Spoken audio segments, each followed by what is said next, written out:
One GSA resolution, which has been distributed electronically in accordance with the rules. To insert a document at the record, please have your staff email it to documentstni@mail.us.gov. I now call up the General Services Administration leasing resolution, ask unanimous consent that it be considered as read and open to amendment at any point. Without objection, so ordered. I recognize myself for a statement.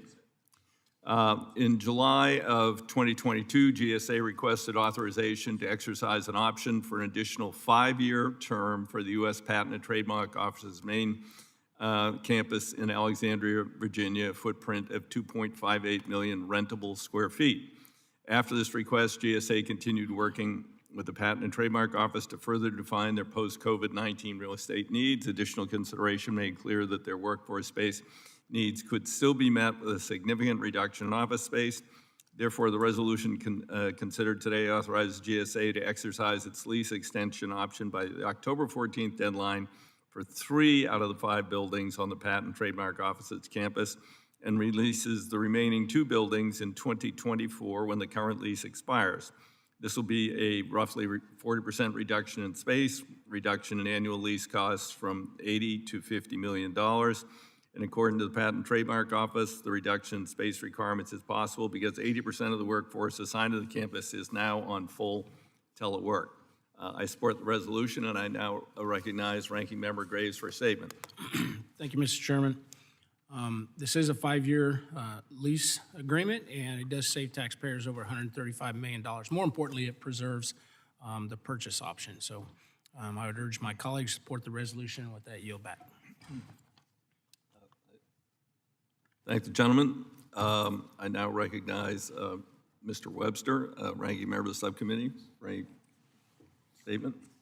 Thank you, Chair. This resolution authorizes a 5-year lease for the United States Patent and Trademark Office of PTO. I appreciate this resolution because it significantly reduces the space by 37%, resulting in $135 million savings over 5 years. Authorizes prospectus will lock in these space reductions and preserve a purchase option in the original lease. I urge support. Yield back. Thank you, gentlemen. Do other members wish to be recognized for statements? Hearing none. Are there any amendments to the resolution? Hearing none. The question is now on the adoption of the GSA resolution. All those in favor signify by saying aye. Aye. All those opposed signify by saying nay. In the opinion of the chair, the ayes have it. The resolution is approved. Without objection, staff is authorized to make technical, clarifying, and conforming changes to GSA resolution pursuant to House Rule 9, Clause 2L. Members have at least 2 calendar days in which to file a supplemental minority additional dissenting views on the text approved today. Pursuant to Rule 6 of the Rules of the Committee on Transportation Infrastructure, Chair notes the presence of a quorum for actions taken on all committee business today. With that, the Committee on Transportation Infrastructure has completed its business on this legislation, and the committee is adjourned. Now we start over again.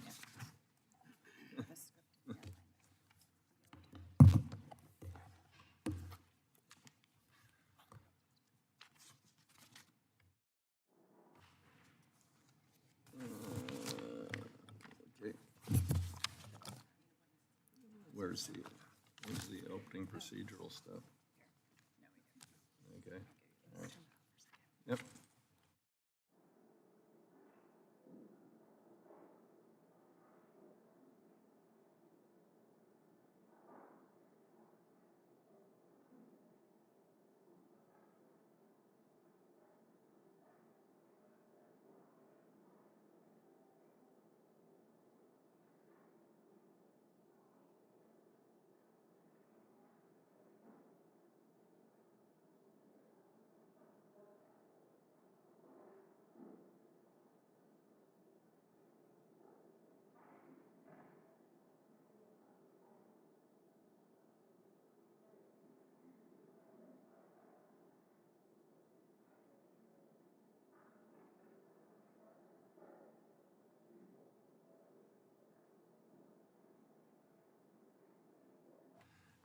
Transportation Infrastructure Committee would come to order. Asking unanimous consent, Chair be authorized to declare recess at any time during today's hearing without objection.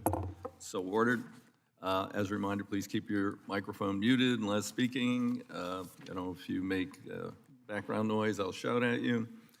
To insert a document into the record, please email it to documentsdni@mail.house.gov. With that, I recognize myself for my opening statement. Today's hearing gives us the chance to hear from stakeholders about the impacts of transportation legislation passed in the 117th Congress. It's 36 years I've been here working these issues, and the forces of inertia and not getting things done in Washington are quite strong.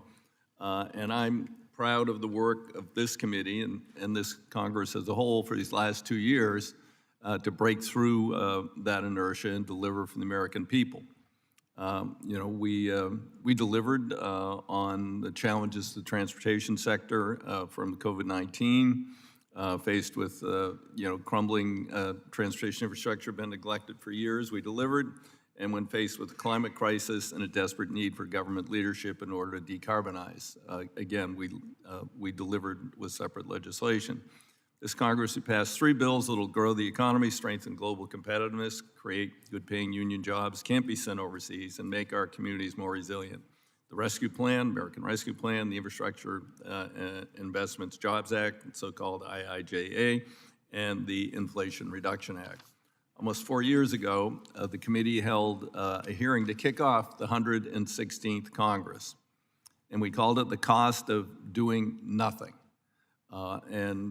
We looked at what would happen to the U.S.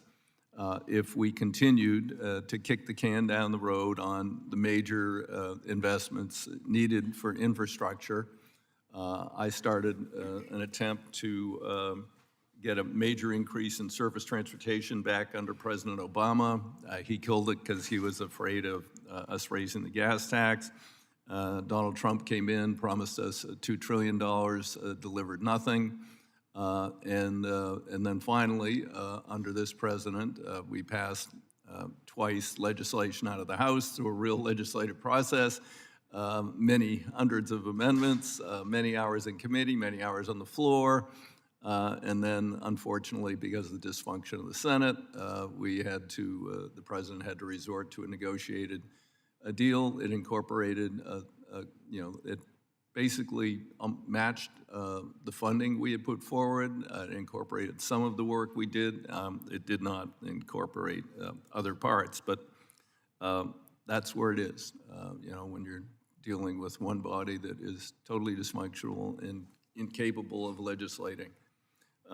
So we got it done. Biggest investment in transportation infrastructure since the Eisenhower era. I mean, actually larger than that, and very long overdue. The American Society of Civil Engineers estimates the deterioration to have a price tag of over $2 trillion just to bring it up to a state of good repair and to begin to address future needs, begin to build in more resilience for severe weather events, sea level rise, and other things. So that's something of which the committee and the Congress can be proud. The money is rolling out. And then, of course, there was the COVID-19 pandemic, we had amazing problems with transit, aviation, and others. And again, Congress stepped up, first passed the CARES Act, the Consolidated Appropriations Act of 21, and then the American Rescue Plan. We managed to keep the trains, buses, and subways running. We saved the aviation industry by keeping the employees paid and in status, not directing money as a bailout to the airlines themselves, as was done in 2001 and 2008. We prohibited the airlines from stock buybacks, furloughs, executive compensation, and the corporate stockholders, would not directly benefit from the federal funds. We had, obviously, people actually continue to work in transit and some actually contracted COVID and died. Providing critical services, we had people in aviation contract COVID and died. But we maintained those vital industries through a very, very dark time. And I look forward to hearing from Sarah Nelson with the Association of Flight Attendants, Greg Regan of the Transportation Trades Department about how they came through and their members came through the pandemic. And I already referenced the surface transportation bill.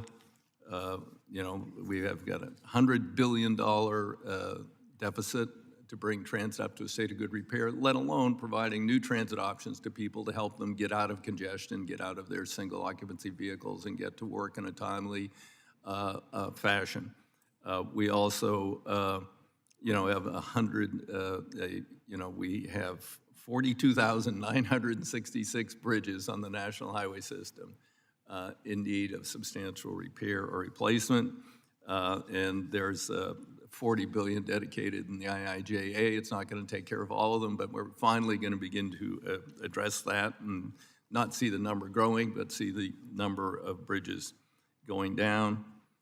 You know, so we'll hear today from Dr. Adam Hirsch estimates that the IIJA's additional infrastructure spending will support 772,400 jobs, not 2,000, not one more or less, I'm not sure. But anyway, that's a lot of jobs.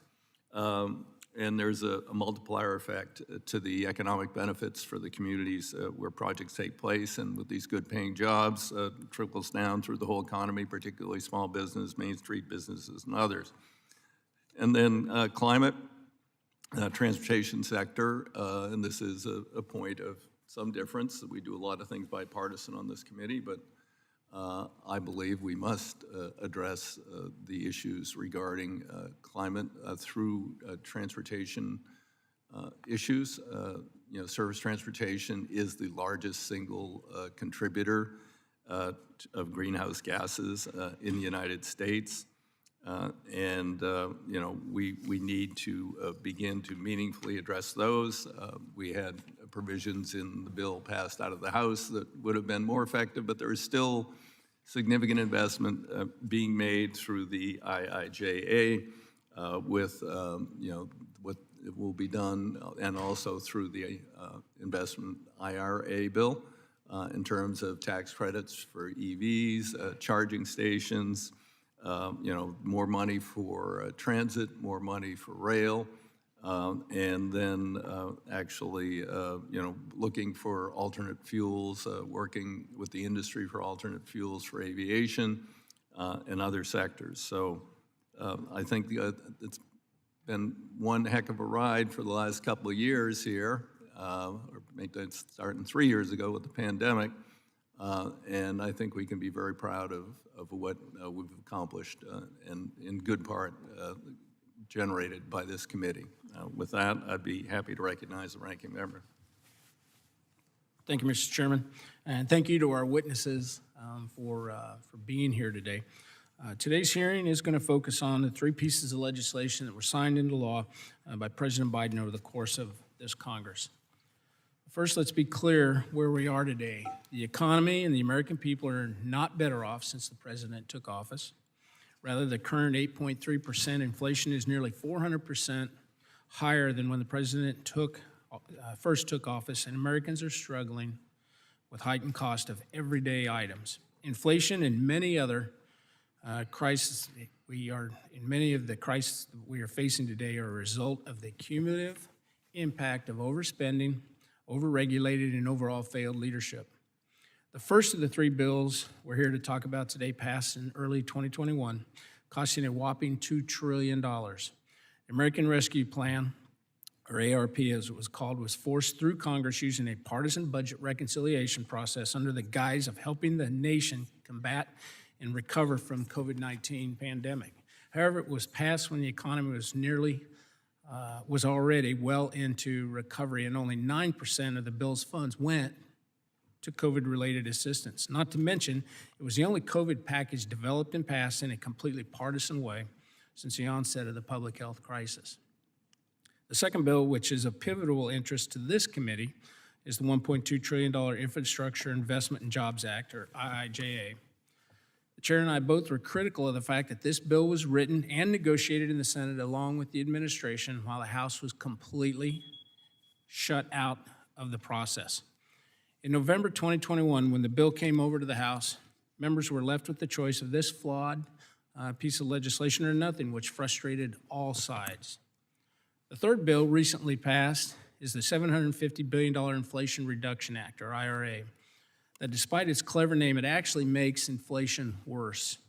Altogether, these massive spending bills total nearly $4 trillion, most of which is paid through deficit spending. I look forward to discussing the very serious effects and consequences that are plaguing Americans, in no small part due to the totality of all the massive spending over the last 2 years. Problem number one isn't hard to identify. The injection of nearly $4 trillion into the economy in only 17 months contributed to the highest inflation in 4 decades.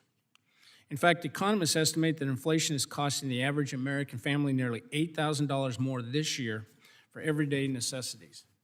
Inflation is also causing states and local government to scrap or at least push off some very important transportation projects. And we have heard that in this committee. If inflation continues, it could entirely wipe out the funding increases in the IIJA. But let's remember that Democrat economist Larry Summers, he warned us. And the majority, time and time again, dismissed the warnings. Aside from focusing on the damage these bills did to our economy, another concern of mine is how the administration is implementing laws that have passed, including the IIJA. The administration is not following the letter of the law, and instead they're using rules and guidance materials to impose partisan policies throughout the process. Looking forward, my focus is going to be on oversight of IIJA, as well as the transportation-related provisions in the ARP and the IRA to ensure that taxpayer funding is spent wisely and according to the letter of the law, or the way the law was passed. Again, I look forward to hearing from the witnesses today, and I want to thank you, and Mr. Chairman, and I yield back the balance of my time. Thank the gentleman for his statement. Now I'd like to welcome the witnesses on our panel. Sarah Nelson, International President, the Association of Flight Attendants, CWU, AFL-CIO. Greg Reagan, President, Transportation Trades Department, AFL-CIO. Stephen Gardner, Chief Executive Officer, Amtrak. Samuel Dessous, General Manager of TriMet. David Ditch, Policy Analyst, the Heritage Foundation. Adam Hirsch, Senior Economist, the Economic Policy Institute. Thanks for being here today. Thanks for some who traveled all the way across the country to do that. I think this is the first hearing we've had where all the witnesses are actually here in person. I can't think of another one. Huh? What? Oh, we have one online. Oh, close. All right, this is the closest we've come to having all the witnesses here. Without objection, your full statements will be included in the record. And since that has been done, we ask you to limit yourself to 5 minutes, and best in terms of summarizing the most cogent parts or relevant parts, or even if you want to depart and comment on what someone else on the panel said, that's always more interesting. So with that, I'd recognize President Nelson of the AFA for 5 minutes. Thank you, Chair DeFazio. It's great to have two of you looking down on us at this hearing. And Ranking Member Graves and members of the committee, we really appreciate the opportunity to talk about the importance of investing in our nation's transportation infrastructure and its workers. I'm a 26-year union flight attendant and the president of the Association of Flight Attendants, AFL-CIO, and we represent flight attendants at 19 airlines across the industry. We also coordinate closely with our partner union, CWA, our sister union, APFA, and all the transportation union affiliates of the Transportation Trades Department of the AFL-CIO. We're grateful for the opportunity to testify on the benefits of the American Rescue Plan, Infrastructure Investment and Jobs Act, and the Inflation Reduction Act. In past crises, we were the bailout. Aviation workers were the bailout. But thanks to Chair DeFazio and coordination between unions and industry and the bipartisan action of this committee, that was not the case this time. Enacting the PSP, the Payroll Support Program, and the CARES Act, and extending it in the American Rescue Plan meant that we kept critical service in place to all of our communities and hundreds of thousands of aviation workers out of the unemployment line. We stayed connected to our health care, retirement contributions while continuing to pay taxes that supported our state and local budgets, maintained contributions to Social Security, Medicare, and other long-term programs, as well as supporting other jobs by paying the cable bill, rent, keeping the lights on and staying warm in our homes and food on the table. PSP kept all systems in place and didn't strain other public assistance programs so that people needed during the crisis. The program that Chair DeFazio championed was the most effective and transparent jobs program in COVID relief. It's an example of problem solving that industry and unions and bipartisan action can do together. It is recognized around the world as the gold standard for the critical aviation sector, and it's easy to recognize its success as headlines come from Europe about halting service and turning airlines and passengers away from airports. The program halted the greed of Wall Street by banning stock buybacks and dividends until September 30th of 2022 and reined in the worst of corporate behavior by capping executive compensation through March of 2023. It's the only industry where inequality did not grow during the crisis. This hearing is very timely because tomorrow the provision banning airlines from initiating stock buybacks does expire. And while airlines are just now starting to make a profit, the recovery is not complete and the austerity of 20 years prior has not been corrected for airline jobs. We can't allow $1 to go to Wall Street before fixing operational issues and concluding contract negotiations. That's why we also appreciate Chair DeFazio's letter, along with 70 signatures that went to airline trade associations this morning, asking them to take the pledge not to make any investments, not to send any cash to Wall Street with stock buybacks on October 1st, 2022. The payroll support program worked, full stop, but now we have to fix the imperfect system that existed before this pandemic. And if we use what we did during the pandemic by working together, we can do that. The Infrastructure Investment Jobs Act provided $25 billion in our nation's air transportation system over 5 years. This helps with concessions at the airport and grants to small businesses as well. This is important to flight attendants because when passengers cannot get food, it increases anxiety, increases conflict on board, and then people get on our planes and it creates bigger problems. Concessionaires have had hot coffee thrown in their face and been abused in other ways.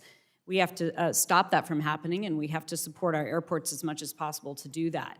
We also are happy that $15 billion was set aside for airport infrastructure, for runways, gates, taxiways, safety and sustainability projects, airport transit connections, and roadway projects.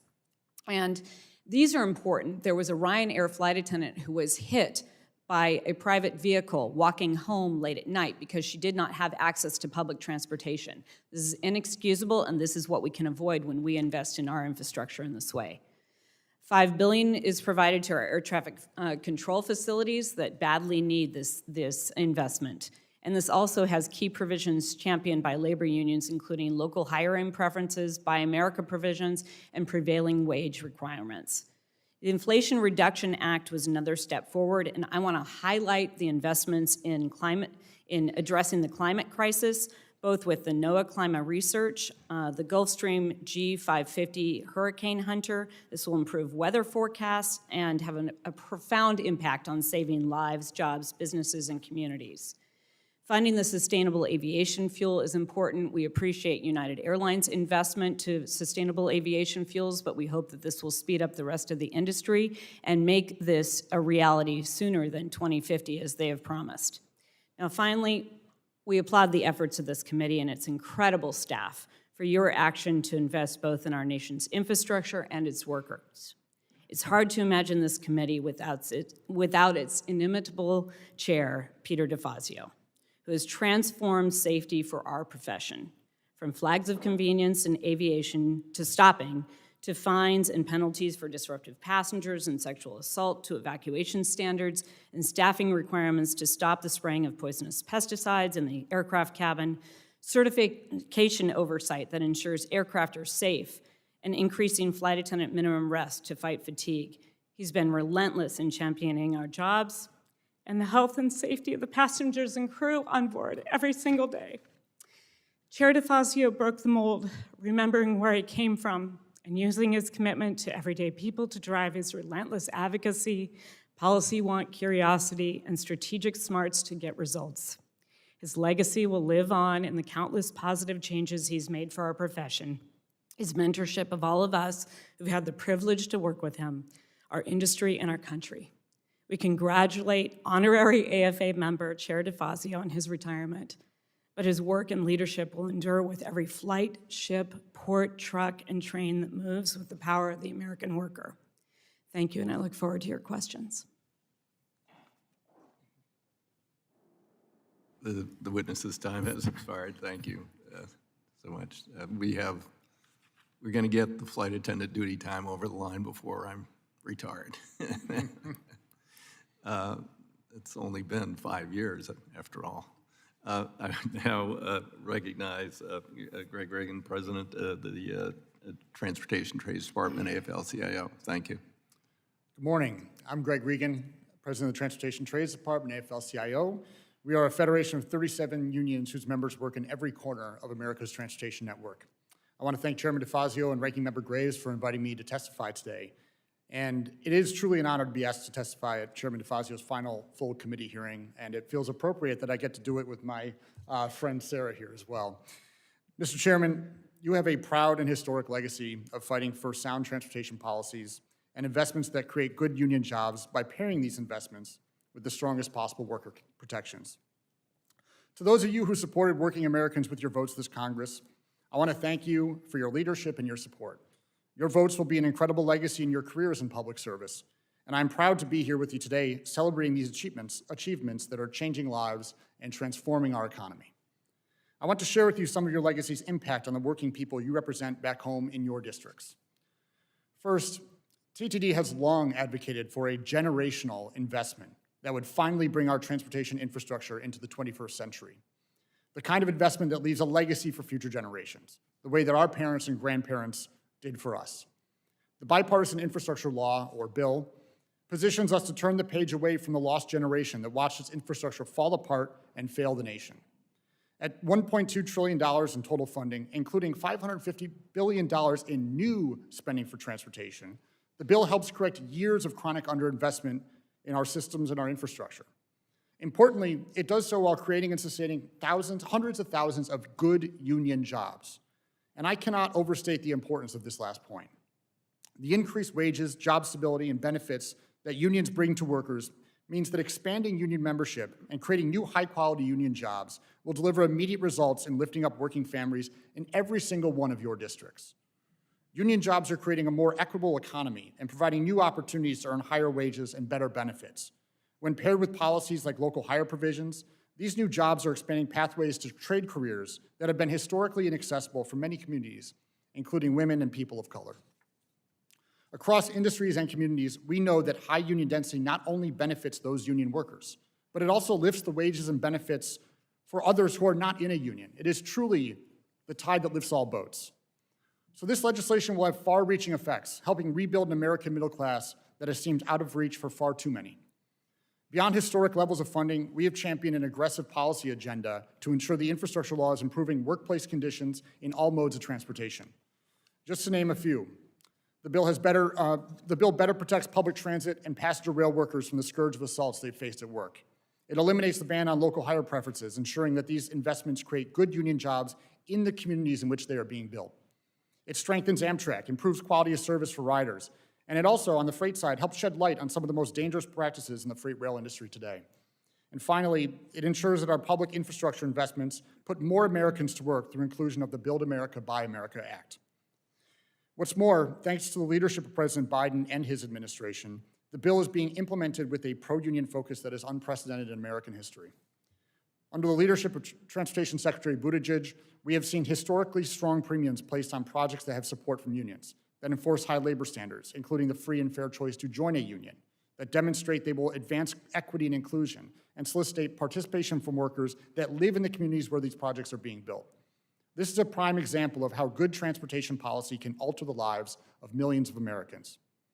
Already, we have seen project sponsors touting their project labor agreements, local hire agreements, apprenticeships, and other workforce development programs.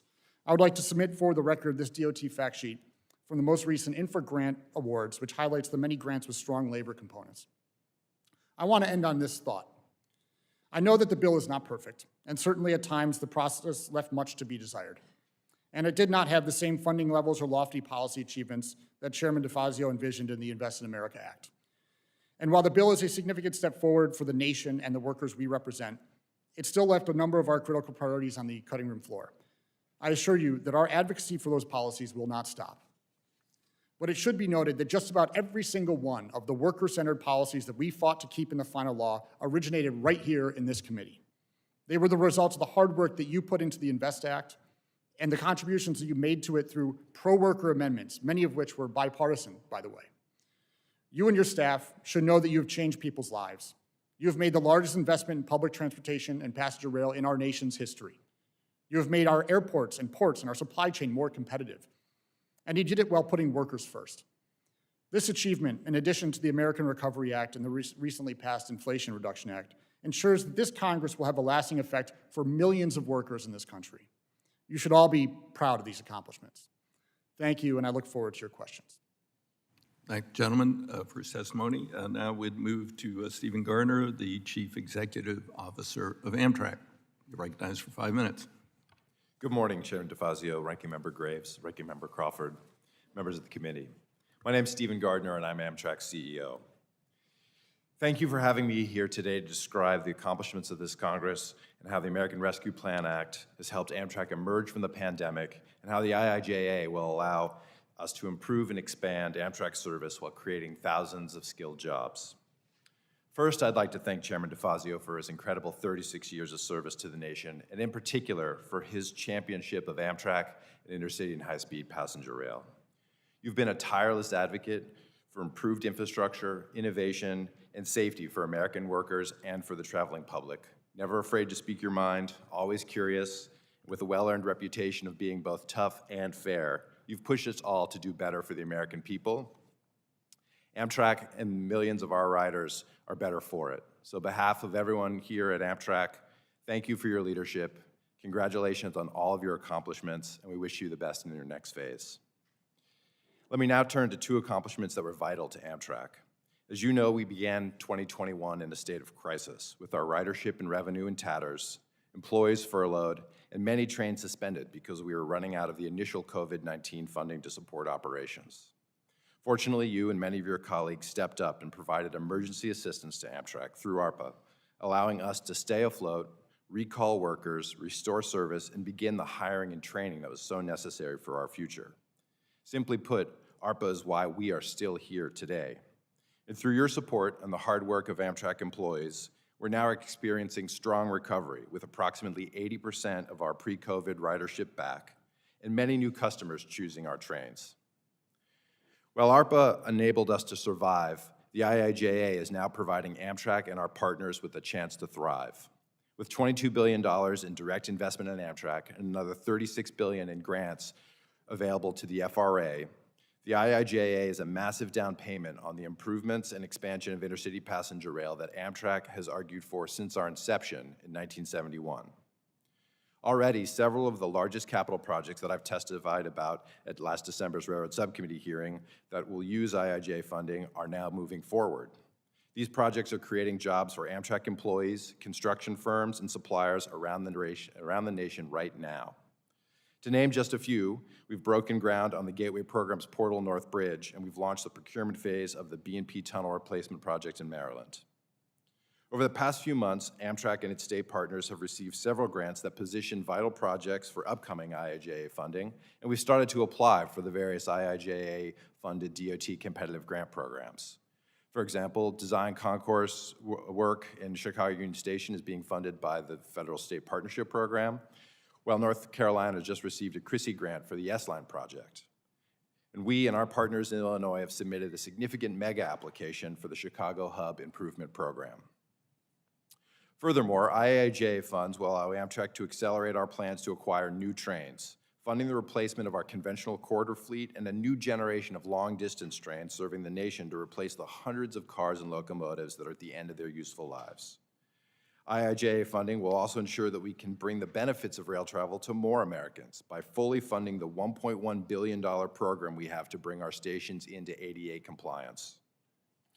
While the primary beneficiaries of all this investment, of course, will be our customers, each of these efforts creates well-paying jobs and supports the broader economy. Between rebuilding our workforce to restore service and gearing up for these massive capital programs, Amtrak alone hired more than 3,200 people in FY22, and we plan to hire roughly 4,000 employees in FY23. Additionally, I'm pleased to report that Amtrak in Delaware just received an $11 million grant to establish a Railroading 101 program that will provide needed training skills for railroad jobs. In addition to these infrastructure projects, IIJA has jump-started the expansion of our network, as we and our state partners can now confidently begin planning and advancing projects to bring more trains to more people across the nation. Signifying this momentum, just over the past few months, we've added several new services with state partners in Vermont, Massachusetts, and Virginia. But this is a prelude to the huge opportunities ahead through the IIJA-created Corridor Development Program being led by the FRA, which will create a pipeline of projects to expand Amtrak service. Thanks to the IIJA, this is the most exciting time in Amtrak's history. Like all of our employees, I'm thrilled to be a part of it and grateful for the opportunity you've given us. The additional jobs we've created and the projects we're now advancing just represent a tiny fraction of the benefits the IIJA will produce for Amtrak in the years ahead. And we'll need continued support from this committee to ensure the authorizations that were enacted for annual funding are achieved so we can continue to operate the company while we modernize our assets and operate the network. Thanks again for your support over these many years and for your time this morning. I look forward to your questions. I thank the gentleman. We would now turn to the General Manager of TriMet in Portland, Oregon, Samuel DeSoup. Mr. DeSoup, you have 5 minutes. Thank you and good morning, Chairman DeFazio, ranking members Graves, and members of the committee. I'm Sam DeSoup Jr., the General Manager of TriMet, Oregon's largest transit agency serving the beautiful Portland metro region. I appreciate the opportunity to be here with you today to discuss the critical importance of federal investment in the mobility service provided by TriMet and our workforce. And thank you for ensuring we had the resources to maintain those services and continue to plan for future mobility in our region. Prior to the worldwide COVID-19 pandemic, TriMet launched about 1.9 million trips a week. During the height of the pandemic, that number plummeted. But the rides TriMet provided during the frightened and confusing early months of the pandemic were critical. We kept essential workers and people who needed to get the stores and services moving. As I sit here before you today, I can say with 100% certainty that we would not have been able to do that without you. The actions Congress took, your foresight, a valuable and vital role of transit in America's communities saved us. Like other transit agencies, TriMet focused on bus and rail services to get nurses, doctors, and other frontline workers to hospitals and clinics, along with transporting those who need dialysis and chemotherapy and other life-saving services. Other frontline workers, like grocery store staff and the food industry, needed to get to work. They helped keep us all fed, and TriMet was there for them. Riders who were transit dependent, often getting by on low incomes, needed to reach those stores, and we were there to get them there. We were there for them because you were there for us. At TriMet, we use relief funds to maintain service, safety for those who needed to ride to jobs. TriMet was able to avoid layoffs related to the pandemic only because of the support you provided us. 3,000 people stayed employed. Other operators, mechanics, customer service staff, who are proud members of the Amalgamated Transit Union 757, along with other mission-critical workers, had jobs to come to, and they bravely did. They too are essential workers. When the rest of the world stopped, they kept going, and they kept going to keep life moving. And I mean that accurately. When volunteers had to stay home to protect themselves, TriMet customer service workers and operators filled the void, delivering Meals on Wheels so our seniors and others did not go hungry. The pandemic brought a loss of normalcy, a loss of connection, and the fear of economic toil. Your support has not just been about keeping communities functioning in the moment. What Congress has done to avoid the economic meltdown is nothing short than a miracle. Your investments kept people employed and commerce operating. As businesses and venues fully open, our ridership are returning. We are averaging 6,000 new returning riders a week, and people fears give way to the desires for normalcy and the responsibility to save our planet for generations. More people will turn to transit. We are ready for that and building service for the future because Congress cared enough to do the right things. As I close today, as an Army veteran and a drill sergeant, I'd like to acknowledge, in addition to those who served in the military, my heroes are TriMet workers and American transit workers that are here at this table. Never underestimate their contribution to the American economy and their contribution to our nation. Thank you, Mr. Chairman, for inviting me to speak for TriMet and our fellow transit agencies across the United States. Of critical importance of the COVID relief emergency funding and historic investments in public transportation contained in the Infrastructure Investment and Jobs Act. These investments have been and will be critical to ensuring that we can meet challenges we face during this unprecedented COVID public health crisis and will allow TriMet to position itself to make the operational and capital investments necessary to meet future mobility and accessibility needs in the Portland metro region. Thank you. Thank you for your testimony. We would now turn to David Ditch, Policy Analyst with the Heritage Foundation. Good morning. Thank you for the opportunity to testify. The views I express in this testimony are my own and should not be construed as representing any official position of the Heritage Foundation. We hear frequently from those who benefit from federal spending. Unfortunately, little consideration is given to the costs to or value for taxpayers. There has been an exponential growth in the size and scope of the federal government over the last 100 years. In recent years, this growth has led to three troubling trends in federal policy in general and infrastructure policy specifically. The first trend is inflation. While many factors are causing the current inflation surge, two of the most important flow from Washington: massive deficit spending and loose monetary policy. The federal spending spree that began in March 2020, aided by the Federal Reserve absorbing trillions in federal debt, has meant more dollars chasing the same supply of goods. That is a recipe for inflation. Unfortunately, Congress and the Biden administration continue to make choices that increase deficits, threatening to worsen and prolong the inflation crisis. Even the infrastructure sector has been struck by inflation, with prices for construction inputs skyrocketing over the last 2 years. Since spending increases in the Infrastructure Act are only starting to go out now, higher demand for inputs could cause sustained inflation in the sector.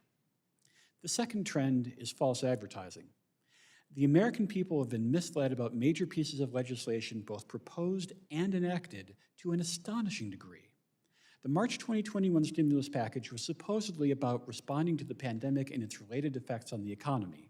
However, it contained a relatively tiny amount of public health spending alongside massive handouts to heavily unionized political constituencies. Next, the Biden administration unveiled a proposal that sought to use infrastructure as a camouflage for a wide range of progressive priorities, even though only about 4% of the proposed funding was designated for roads and bridges. After that approach was finally abandoned, the Infrastructure Act was sold as a generational investment. However, many of the law's investments will yield minimal economic benefit.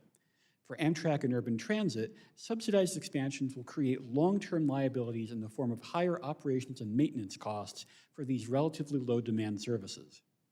Most recently, nonpartisan analysis of the so-called Inflation Reduction Act shows that it will not, in fact, reduce inflation. The third trend is the Biden administration's aggressive use of executive actions to pursue its agenda, sometimes flouting the rule of law. Shortly after passage of the Infrastructure Act, the Department of Transportation attempted to make it harder for states to expand highways. This was not about implementing the law as passed, but an attempt to implement provisions that failed to pass. The administration backpedaled only after strenuous pushback from governors and members of Congress. On labor policy, the administration has gone out of its way to increase the cost of federally funded infrastructure projects. An executive order on project labor agreements and a proposed rule to strengthen wage mandates will further decrease the public value of spending from the Infrastructure Act. Artificially paying more for labor is not investing in workers. Rather, it is yet another instance of maximizing benefits for a political constituency at the public's expense. Fortunately, Congress has options for addressing these problems. First, Congress should reform or eliminate rules and regulations that needlessly and excessively add to the cost of infrastructure projects. Second, Congress should reject the use of bloated spending packages that make public debate and legislative deliberation more difficult. Relatedly, Congress should reduce or eliminate spending on local and regional infrastructure, since this merely moves costs around and encourages overspending. This would also bring the Highway Trust Fund close to balance.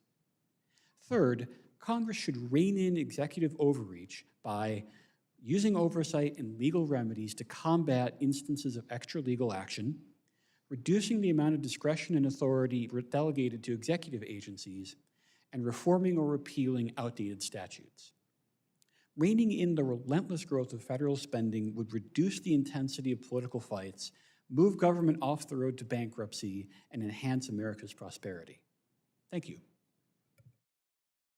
I now recognize Adam Hirsch, Senior Economist of the Economic Policy Institute. Mr. Hirsch, you're recognized for 5 minutes.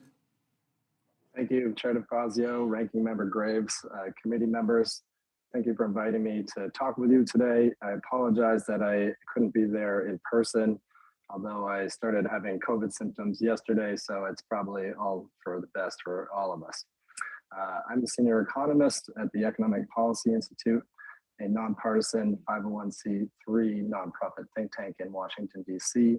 Our mission is to make the economy work for working people. Today, I want to talk about two things. Number one, why infrastructure matters. And number two, what impacts we can see and expect from recent major legislation to expand infrastructure investment. First, I want to recognize that this Congress has passed 3 critical pieces of legislation for American transportation and infrastructure. And by doing so, you've steered us down a path to higher, more broadly shared, and more sustainable prosperity. These pieces of legislation are the Rescue Plan, the Infrastructure Investment and Jobs Act, and the Inflation Reduction Act. Now, considering that the previous administration and the 115th and 116th Congresses before you talked a big game and repeatedly held infrastructure weeks, but failed to deliver any infrastructure agenda, I think these will be remembered as monumental legislative achievements that fundamentally transform the US economy and improve everybody's quality of life. When the plans are fulfilled, Americans will have upgraded and expanded access to safer roads, waste less time in fuel and traffic congestion, drink cleaner water and breathe cleaner air, send their kids to safer, modernized schools, access low-cost sustainable energy and high-speed internet, enjoy lower costs of doing business, and keep more money in their pockets because of the productivity and economic opportunities that these laws create. That said, we still need to be doing much more to meet the needs of our current economy and to provide the foundation for America's future prosperity and security. You, Congress, need to be doing much more here. Our country faces a staggering infrastructure gap, an incipient climate crisis, and intensifying international competition where partners take more seriously the significance of infrastructure for economic growth and inclusion, as well as the risks of breaching the ecological boundaries that we need to sustain life on this planet. America has a choice. We can rise to this challenge and continue the work this Congress has started, or we can relegate ourselves to a long-term decline. So why does infrastructure matter? Policy debates tend to focus on infrastructure only when we face an economic downturn and are looking for ways to stimulate investment and sustain employment. Infrastructure investment does this. Every job created directly with infrastructure projects creates on average an additional 17.8 jobs in other sectors of the economy and supports our domestic manufacturing base. But infrastructure is even more fundamental to overall economic prosperity. It constitutes the essential public goods at the heart of our economy that allow people, goods, and ideas to be more easily exchanged, as well as to address the costs of negative externalities in such a large, complex social organization. This is the truck barter and trade that Adam Smith famously wrote about in The Wealth of Nations. Infrastructure lowers the cost of moving people and goods around, as well as creating more opportunities to trade information and spark innovation. Creates opportunity and higher productivity that underpins economic growth and will yield dividends for years to come. Consider something as basic as bridges. You may have crossed a dozen or more to get to this hearing today, and you probably cross even more every time you go home to your district for your work periods. You likely barely notice that they're there, but this and other infrastructure assets are essential to everyday life for American families and businesses. A DOT inventory of roughly 620,000 US bridges found that 3 in 5 were in less than good condition. This means that most American bridges have reached or are approaching structural deficiency or functional obsolescence. Table 1 in my testimony reports the details of these for each state. And bridges are just one type of critical infrastructure. In addition to surface transportation assets, we have drinking, wastewater and irrigation water systems, energy generation and transmission, public transit, passenger rail and aviation systems, coastal and inland waterways and ports, and high-speed internet and telecommunications, just to name a few classes of infrastructure. Economic life without these systems or with a decaying infrastructure system is unimaginable until catastrophe strikes. A collapsing bridge in Pittsburgh, a failing water system in Jackson, flooding of major communities. We can look forward to more of these things unless we continue to increase our resources going to infrastructure. Research on the longer term return on investment from public infrastructure finds on average, every $100 spent generates an additional $17 to $73 of benefits throughout the rest of the economy. The benefits may be larger still than these estimates suggest. Typical economic models, such as those used by CBO, can paint misleading pictures by accounting for costs, but not the full range of real-world benefits, making unrealistic assumptions about how people and markets behave and assessing investment returns over too short a time horizon. New research also shows that the economic return on infrastructure investment is higher in the extent to which we begin from a suboptimal level of capital stock, which is certainly the case for the United States. The American Society of Civil Engineers projects the US economy will need an additional $6 trillion in infrastructure investment sustained over 10 years to close our infrastructure gap. The loss of functionality from infrastructure depreciation and underinvestment will cost the United States $10 trillion in GDP, 3 million jobs, and 2.4 trillion in lost exports by 2039. Could you summarize at this point quickly? In time's expired. Yes, oh, excuse me. I think there's a lot more to get into in this discussion. Let me just conclude by stressing that achieving our economic goals will require not just Congress allocating more resources to these problems, but also embracing new approaches to how we fund and incentivize infrastructure and technological investments. Thank you. I look forward to the discussion. Thank you. Thank you for testimony. Thanks to all the witnesses. Before we get into questions, I just want to take the opportunity to briefly discuss the payroll support program, which was supported on a bipartisan basis by this committee and by the United States Congress. You know, there have been, people say, well, it didn't work. Look at the interruptions to schedules this summer. Well, as Ms. Nelson mentioned, just look at Europe and what a mess they are. We would have had a fraction of the flights in the air this summer that we did have. Demand came back, roaring back, and yes, the airlines weren't quite ready for that, but they would have been, totally unprepared without the PSP program. I think, and as Ms. Nelson pointed out, unlike '01 and '08, when airlines got money after the attack on the World Trade Center, and after the economic collapse in '08, many declared bankruptcy, and we saw consolidation. And, employees lost their pensions, and we said it's not going to be that way this time. We're going to you are going to pass the money through to your employees, you keep them qualified, and you'll be ready when the pandemic, abates. We, at that point, couldn't anticipate when we first passed that it was going to go on as long as it did with several surges. But I think it was extraordinarily successful. And so I want to enter into the record a letter signed by 70 of my colleagues that's directed to the Airlines for America, National Air Carrier Association, and the Regional Airlines Association, urging that with the expiration of the stock buyback on October 1st, that airlines refrain from stock buybacks. Stock buybacks used to be illegal until the Reagan administration. It's the ultimate in self-dealing. It doesn't benefit customers. It only benefits those whose salaries are tied to stock price and, of course, stockholders. And a large majority of Americans do not own any significant amount of stock in the airlines or the oil companies or others that have been profiting coming out of the problems with COVID.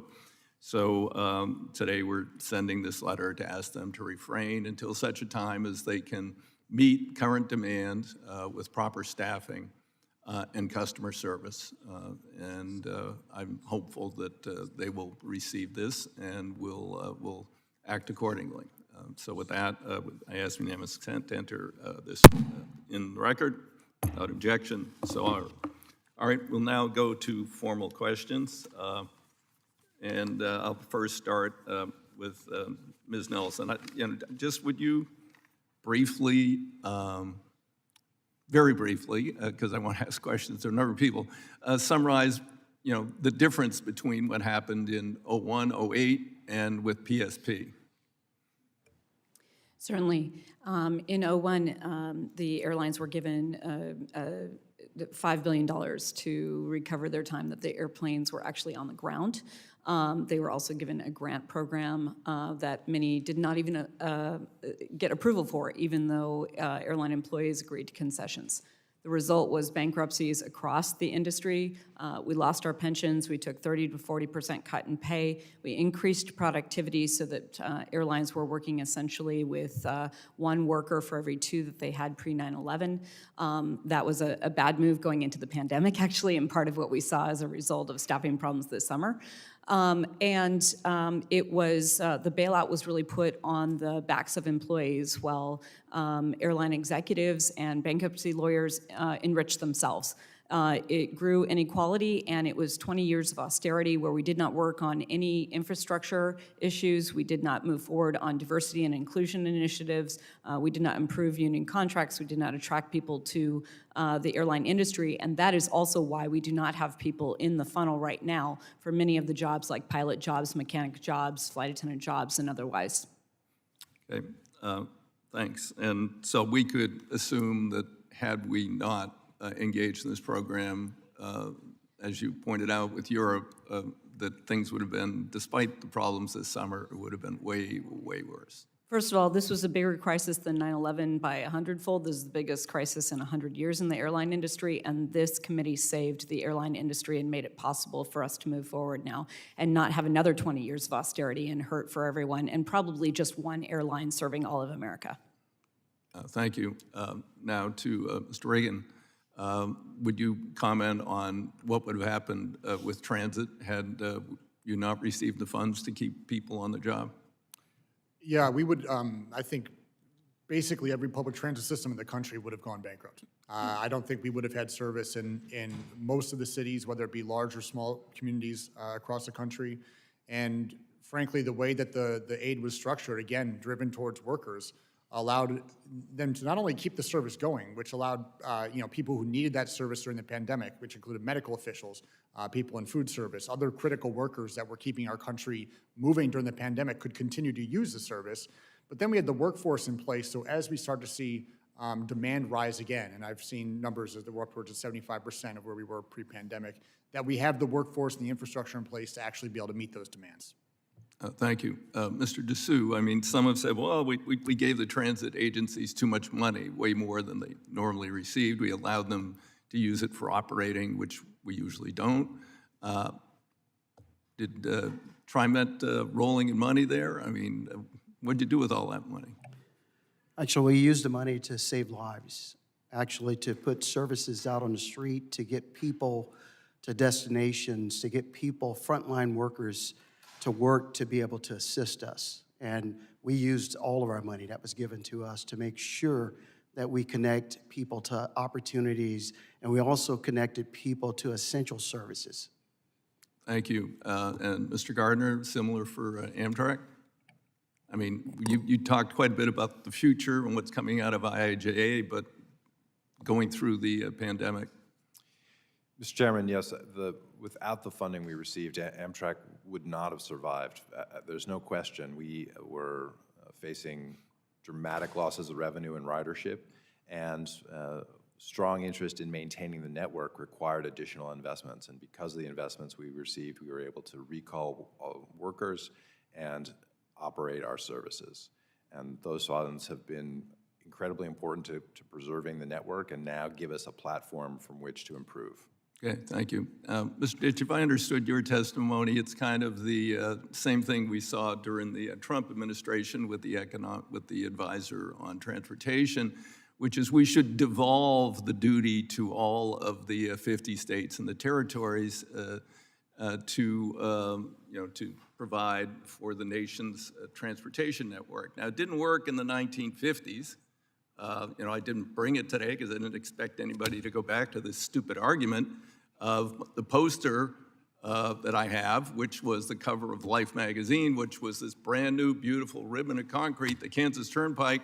Oh, suddenly it ends in a farmer's field. And it ended in that farmer's field because Oklahoma didn't have the money. They said, well, we'll build it, but we don't have the money. And they didn't build it till the Eisenhower program. So we're going to say to, say, LA Long Beach, hey, it's up to you to get all of that freight out of California. And when it reaches the Arizona border, it's up to Arizona to move it, and it's up to the next state to move it.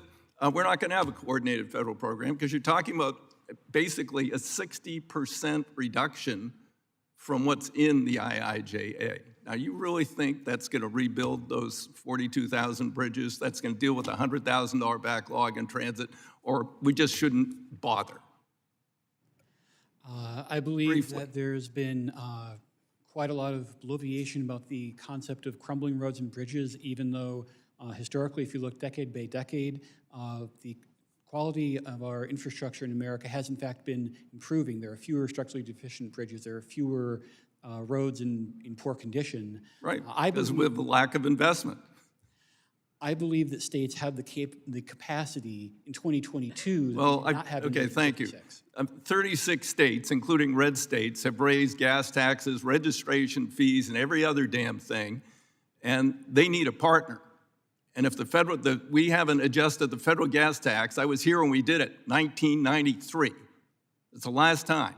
There's been a little bit of inflation since 1993, and you want to go back to, we'll live off the gas tax and proceeds that weren't adequate back then now. So I thank you very much for your misplaced testimony. With that, I recognize the ranking member.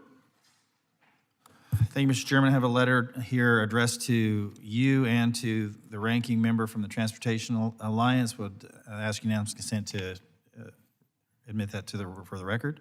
Submit that for the record. Without objection. Thank you, Mr. Chairman.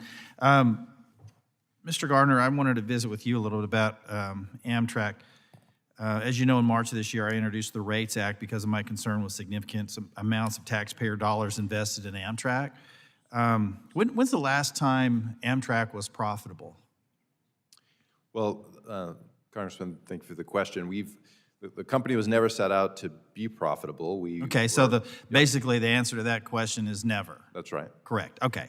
So Amtrak is now, are we at a point with Amtrak that we're not measuring profit and loss as a performance metric? Are we just looking at the service that's provided? Are we just looking at whether or not people are happy with their experience on Amtrak? Or what does success look like for Amtrak?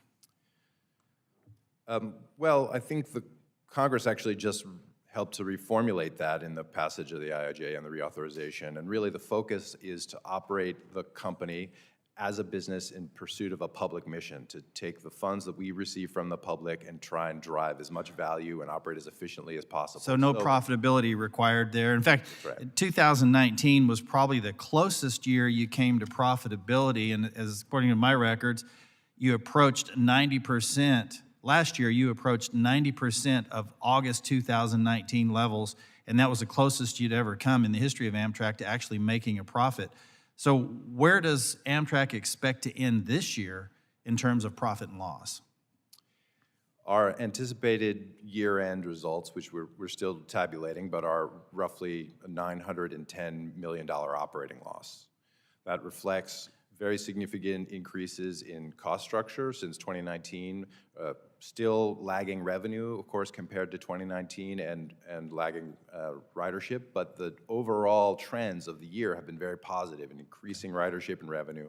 Okay, let me pause there and interject this. This is a $910 million operating loss. This is after $3.7 billion in extra money, in COVID money over the last 17 months, and you still have a $910 million operating loss?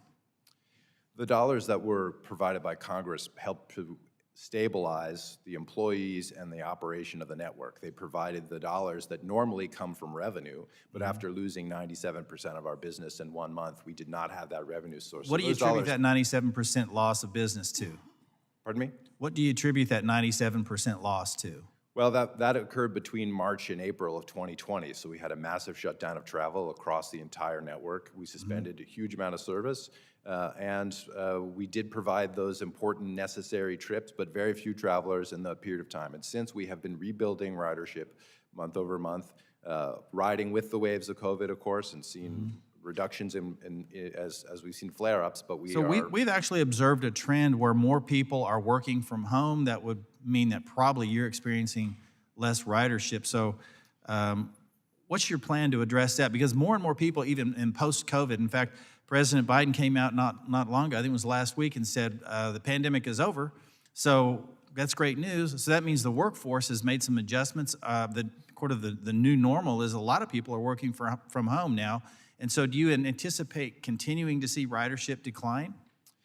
No, Congressman. In fact, Amtrak's business is not really subject to the daily commute. For instance, on the Northeast Corridor, most of our trips are people who travel once a year. So we see, in fact, some parts of our network with growing ridership if people have reshifted their locations around the region and need to travel into those central business districts once or twice a week. So we're growing ridership over time. We were about 90% of our pre-COVID ridership in August. Okay. 80% of our pre-COVID ridership in August. So the one area where you come the closest to actually turning a profit in the commuter space is the area that you're not focusing. And you're saying that your ridership is increasing with the one time a year people that are taking long hauls. Is that what I'm hearing from you? No, in fact, in the Northeast Corridor, we have folks who travel once a year. We have folks who travel once a month. The Northeast Corridor continues to be the real driver of growth in parts of the country, but our short distance corridors, which make up half of our ridership, are also and have been historically our biggest source of ridership growth in the past decade or so. So we see value in many of these services. We see a much greater return for our business than some of our transit colleagues because people are finding ways to find rail useful in this new arrangement. Certainly it's changing over time. We see this as well in our own workforce, but we think rail is well positioned in those short distance corridors, both here in the Northeast Corridor and around the country, to provide value, particularly as folks have moved to different locations and need access to the central business district. And congestion, as we all see, still is raging back in many cities, and people seek trains. We see a huge portion of new riders coming to Amtrak because they're attracted by the offer of passenger rail. So yes or no profitability in the future at any point? We're working really hard to return the economics back to the train operating business here by driving revenue across our system. We also are returning more seats into the marketplace. We're still below what we had, but we will in response to demand. And we'll be looking to, again, in the train operation portion of our business, get our recovery back up to the kind of levels we had in 2019. It's going to take several years to do so. The biggest issue for us is the loss of revenue associated with business travel, particularly here in the Northeast Corridor, where business travel has not yet returned. We've been able to find folks to fill those seats, but it's going to take a while to be able to regain the revenue that was associated with business travel. And I think that's something that folks are looking at in systems all over the country, but we're working hard to do that. Thank you. Yield back. I now recognize Representative Larson. Thank you, Mr. Chair. Mr. Gardner, just following on a few questions, slightly unrelated to the previous questions. We just started the Amtrak Cascades on Monday, and one run a day north and one south. There was a thought we could start in March. That didn't happen. So it started in September, second run later this winter. One of the challenges has been the availability of staff to operate, and this is going to be for a few of the panelists on this theme about the challenge to implement the IAJA and the availability of people to do it. And can you, from Amtrak's perspective, help me understand what you're doing to find the people to actually implement the IAJA as it applies to Amtrak? Thank you very much, Congressman Larson. We are working across every available strategy to build our workforce. As I mentioned, we've achieved 3,200 hires here, a little bit more in this fiscal year. We are aiming for 4,000 next year. And as you rightfully mentioned, in various pockets of the country, we face different challenges for our workforce. In the Pacific Northwest, we have a challenge both with mechanical workforce and with our conductors. And some of our employees, they are highly skilled, trained employees, and to develop them into skilled professionals in their territory can take 6 months, a year, 2 years for certain types of crafts. So as we look to rebuild the workforce, there is a long lead time to do that. We were able to fully recall our furloughed employees, and most returned. The vast majority came back, but we still have to now make up for the hiring we didn't undertake to deal with the attrition across retirements. And so that is underway. We are focused on bringing back all of the service and frequencies we can. We're investing in referral programs for our employees. We have an entirely new training capacity. We are building out partnerships with a whole host of technical and colleges, community college, trade schools, starting working in high school to build a pipeline of new employees into the business. So it's really a new day at Amtrak in terms of hiring and building up an entirely new skill set. And we're partnering with our labor colleagues. We've just received a grant from the Federal Air Administration, Chrissy, to be able to start a new and expanded apprenticeship program based off an initial program that's going to train 600 new apprentices. Thanks. Mr. Regan, could you talk a little bit about the challenges of workforce availability and what labor is doing to fill those gaps? We've got a lot of dollars we're spending in roads, bridges, and highways, and a variety of other areas. But again, the workforce availability over time could be a challenge to successfully implementing the IIJA. Well, I think if you look at the way we're going to see workforce growth because of the IIJA, it's going to come in a couple of phases. The first phase for a lot of this is going to be in construction. And I would have to point out that the apprenticeship programs run by the North America's Building Trades Unions is the second highest job training program in the country after the U.S. military. So they're prepared and they're ramping up to be able to meet the demand of construction. When it comes to the operations side, especially if you look at things like transit, a lot of these new programs are putting job training requirements at the front end. So the low and no emission bus program, for example, required applicants to put 5% of their money towards workforce training. That includes making sure people are trained to operate electric buses and maintain electric buses, which is very different than diesel bus. So that means building in the workforce training in the front end means that by the time you've built out the physical infrastructure or you've received the new equipment, that you have the workforce ready to go to meet the service demands that are going to be there when they're delivered. Yeah. President Nelson, could you talk about how this question might apply to flight attendants? The issue here is that staffing was cut down to minimum levels prior to the pandemic. There's no give in the operation. The issues of combative passengers and the fact that contract negotiations were essentially put on hold during the pandemic is making it difficult to maintain and attract people to the jobs. And so contract negotiations have to be concluded, and I think that as we move forward and look at the FAA reauthorization bill, we need to look at priorities around staffing. Yeah, thank you. Mr. Chair, I've got just a few moments. I just do think the challenges of the workforce availability is a concern. We need to address it and really be on top of it as we move forward over the next several years to implement the IIJA. Thank you. I yield back. Now turn to Representative Babin.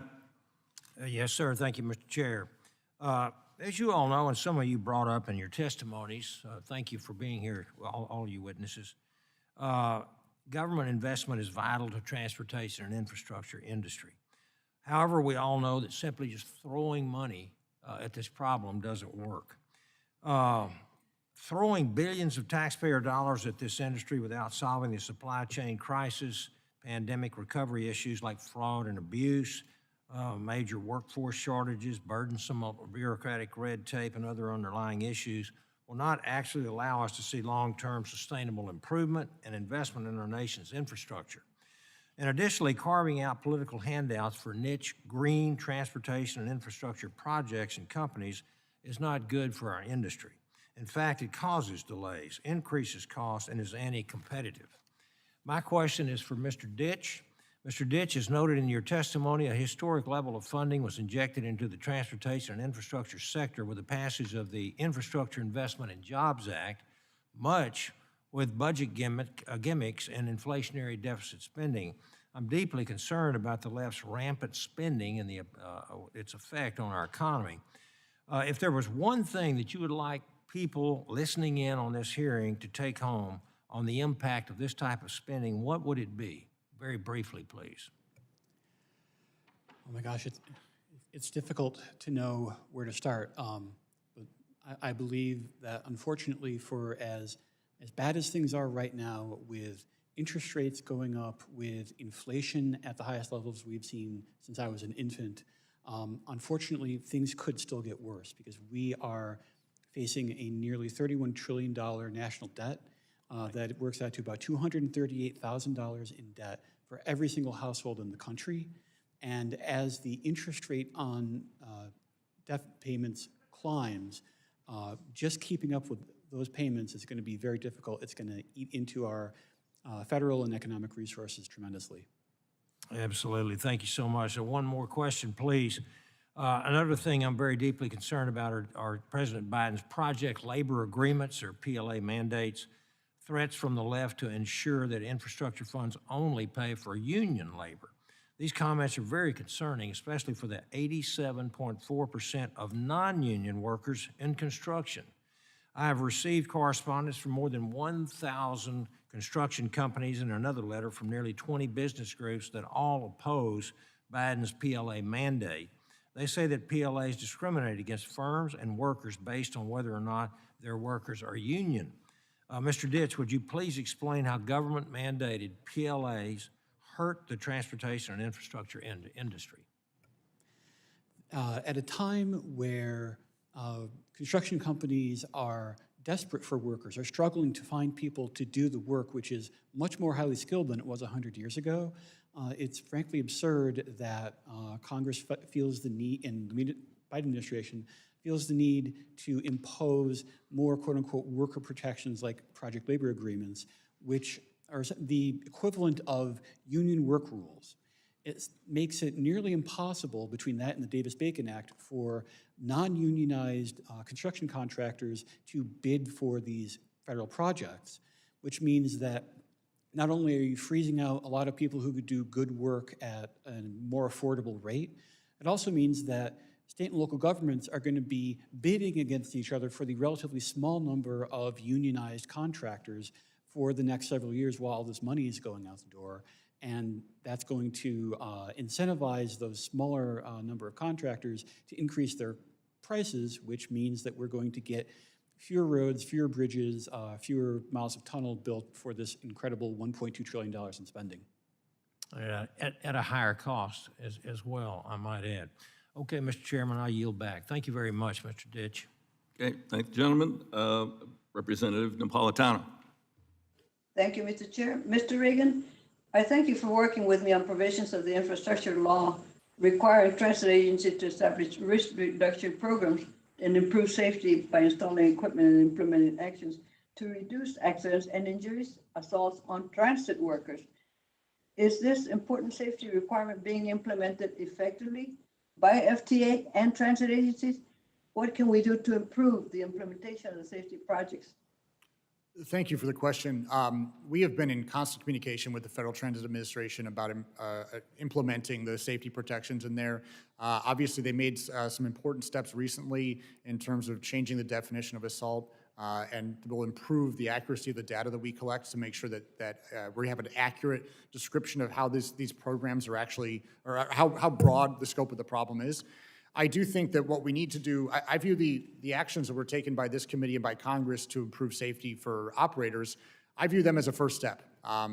It is going to be a diagnostic tool to show that how broad the problem is, then also making sure that we have workers as part of the safety planning committees to make sure that they can help identify where the biggest risks are in their workplace. So I want to see, another year, make sure we have the right data come in, make sure we have people part of the committees. And I think that what the Congress can do is to hold their own agencies accountable, make sure that they're following through with their promises to engage workers in the safety side and accurately reflect the data in terms of how bad the assault problem is in this country, which we know is just far too bad at this point. Yes, but we need your input as to what needs to be done. And also, you mentioned in your testimony the executive orders passed that empower the workers' right to organize, bargain, and feel safe. And what practices have been implemented to protect the workers' right since these orders? Well, the president started off on the strongest note with the Worker Organizing and Empowerment Task Force, where they went through in every agency in the federal government to identify ways that they can better empower workers and better make it easier for people to collectively bargain and join unions. I think the last discussion was about the project labor agreements in Davis-Bacon. And I would take the complete opposite view about the effects of those laws and the fact that we are incorporating strong labor standards into all of these projects that are going out is a good thing. It means people are going to get paid more, put more money into their communities, make sure they have the benefits that they need in case they get ill or get injured at the job. So I think the idea that somehow the union participation in these programs is a bad thing, I just find completely absurd on the face of it. Well, I agree with you because you also have to look at the safety standards in some buildings that have collapsed because they didn't go with organized labor to build them.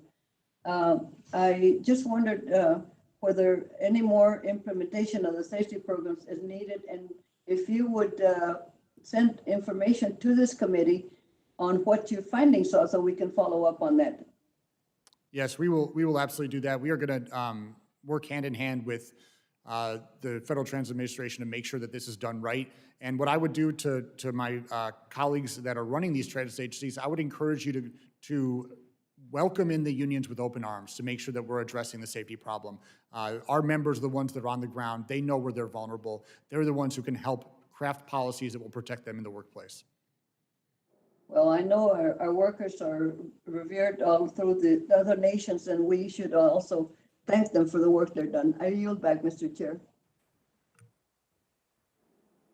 I thank the gentlelady. We now move to Representative Gonzalez-Colon. I believe she's virtual. You there? Okay, would move on to then Representative Balderson. Representative Alderson? Nope. Okay. Representative Johnson? All right, let's try one more. Guest? Is the video working, or did everybody just go away? Okay, Representative Van Dyne, I believe, is actually here, so I recognize her. I'm right here. I'm right here, Chairman. Thank you very much. I appreciate it. Mr. Ditch, I'd like to actually have you have a moment to respond to the chairman's question and give an answer without being cut off or belittled about the state funds and whether or not they actually are adequate and why you believe that's true. Thank you very much. I genuinely believe that state governments now have the capacity to maintain their own highways, especially if the federal government gives them more tools to work with. For example, the 1956 Highway Act prevented the tolling of roads that were built from that date forward, which essentially means most highways west of the Mississippi. The existing highways at the time are grandfathered in, which means that you see tolls all over the Northeast and parts of the Southeast. If states had full ability to raise funds on their own, whether it's gas tax, whether it's tolls, whether it's mileage fees, what have you, they could easily do the work that is necessary to maintain the highways. And especially when you get rid of all the red tape that's mandated by the federal government that increases costs.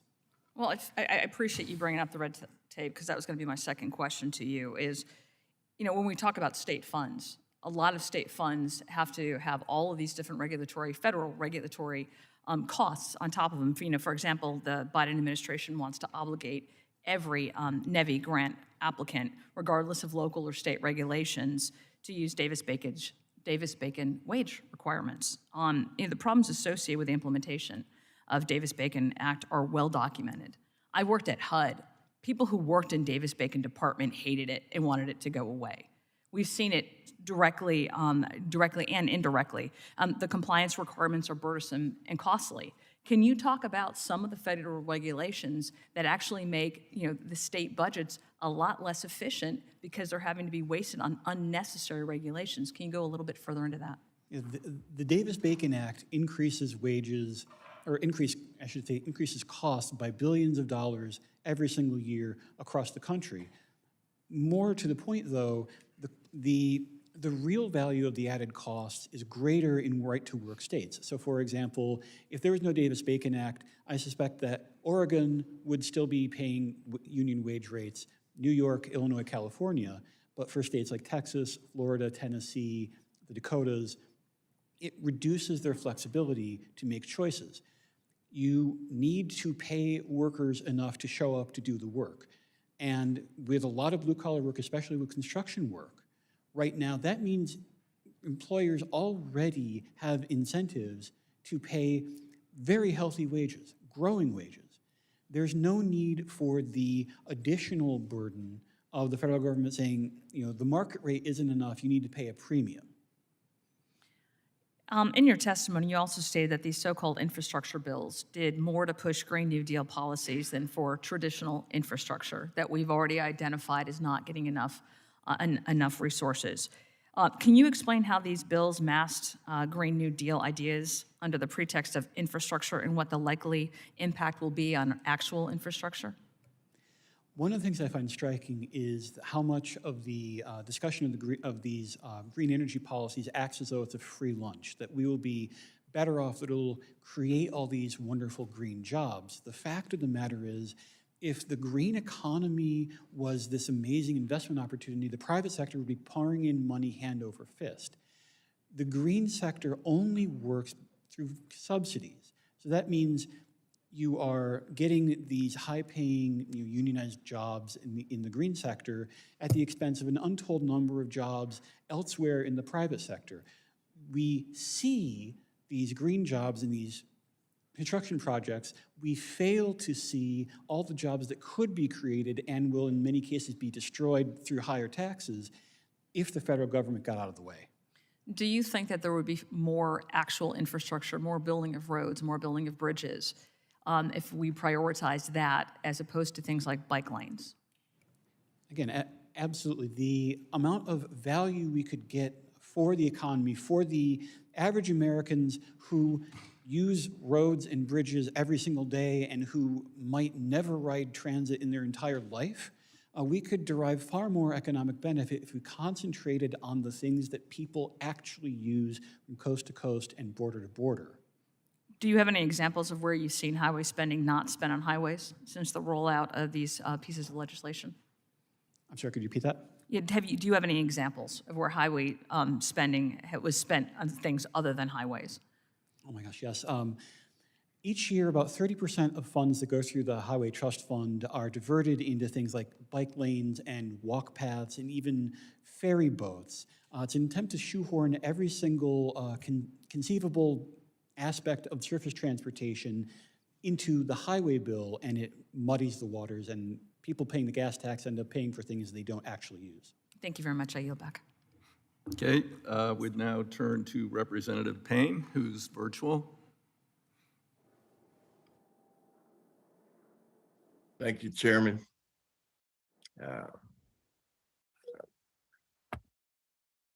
Mr. Gardner, thank you for joining us today. The Infrastructure Investment and Jobs Act provided over $22 billion to Amtrak, with an additional $36 billion to modernize and develop intercity passenger rail. I am proud to have worked with Chairman DeFazio in making that critical funding available. I'm a frequent rider of the Northeast Corridor. Can you please share when you think the NEC service will return to pre-pandemic levels? Thank you, Chairman Payne, and thank you for your strong support. We are working hard to return the NEC service. By the end of fiscal year 23, we'll have much of the service back. In fact, on the regional side, we'll be on some days at higher levels. The Acela service will take a little bit longer to return in the section between Washington and New York to its full levels, but as we see the arrival of our new train sets next year, we'll be able to increase service. So we're working hard there. The long lead is on the equipment maintenance side, the mechanical crafts, which we're building and growing now, but are under intense competition across the Northeast Corridor for machinists, welders, et cetera. And as I mentioned, we've seen a good return of demand, and in fact, we have higher demand for relatively less service today, so we're very optimistic that the growth will continue, and we're working hard to return it, all of our capacity. Yes, I recently had an opportunity to see the new Acela equipment that is scheduled to enter the service next year. Look forward to the improved ride quality. How would consistent funding help Amtrak get on a regular cycle of fleet replacement for all its services? Does consistent funding provide Amtrak's suppliers the confidence they need to invest in their U.S. manufacturing facilities and workers? Thank you, Mr. Chairman. The IIJA funds to Amtrak really changed the entire game for Amtrak's capital program. As you know, we have always gone year to year on annual appropriations for capital investment, and that has significantly restrained our ability to make those longer-term investments that help drive down operating costs and improve quality over time, because we were never aware if the funds next year would be there to pay the bills to invest in those bigger programs. So the 5 years of advance appropriations is essential for us to be able to refleet the entire network.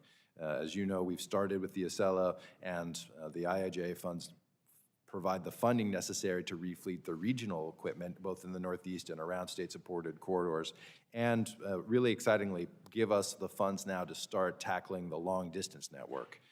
This equipment is same age as I am. It's earned its retirement. I haven't yet, but it certainly is ready to be replaced with modern, reliable equipment to meet the demands of a new generation of riders, and in the process, creating enormous opportunity for the manufacturing sector. The new Acela trains being manufactured in New York, creating 450 direct jobs or so in Hornell, another 1,700 jobs across 29 states at the various suppliers, supporting the development of that new fleet, which is 95% made in the United States.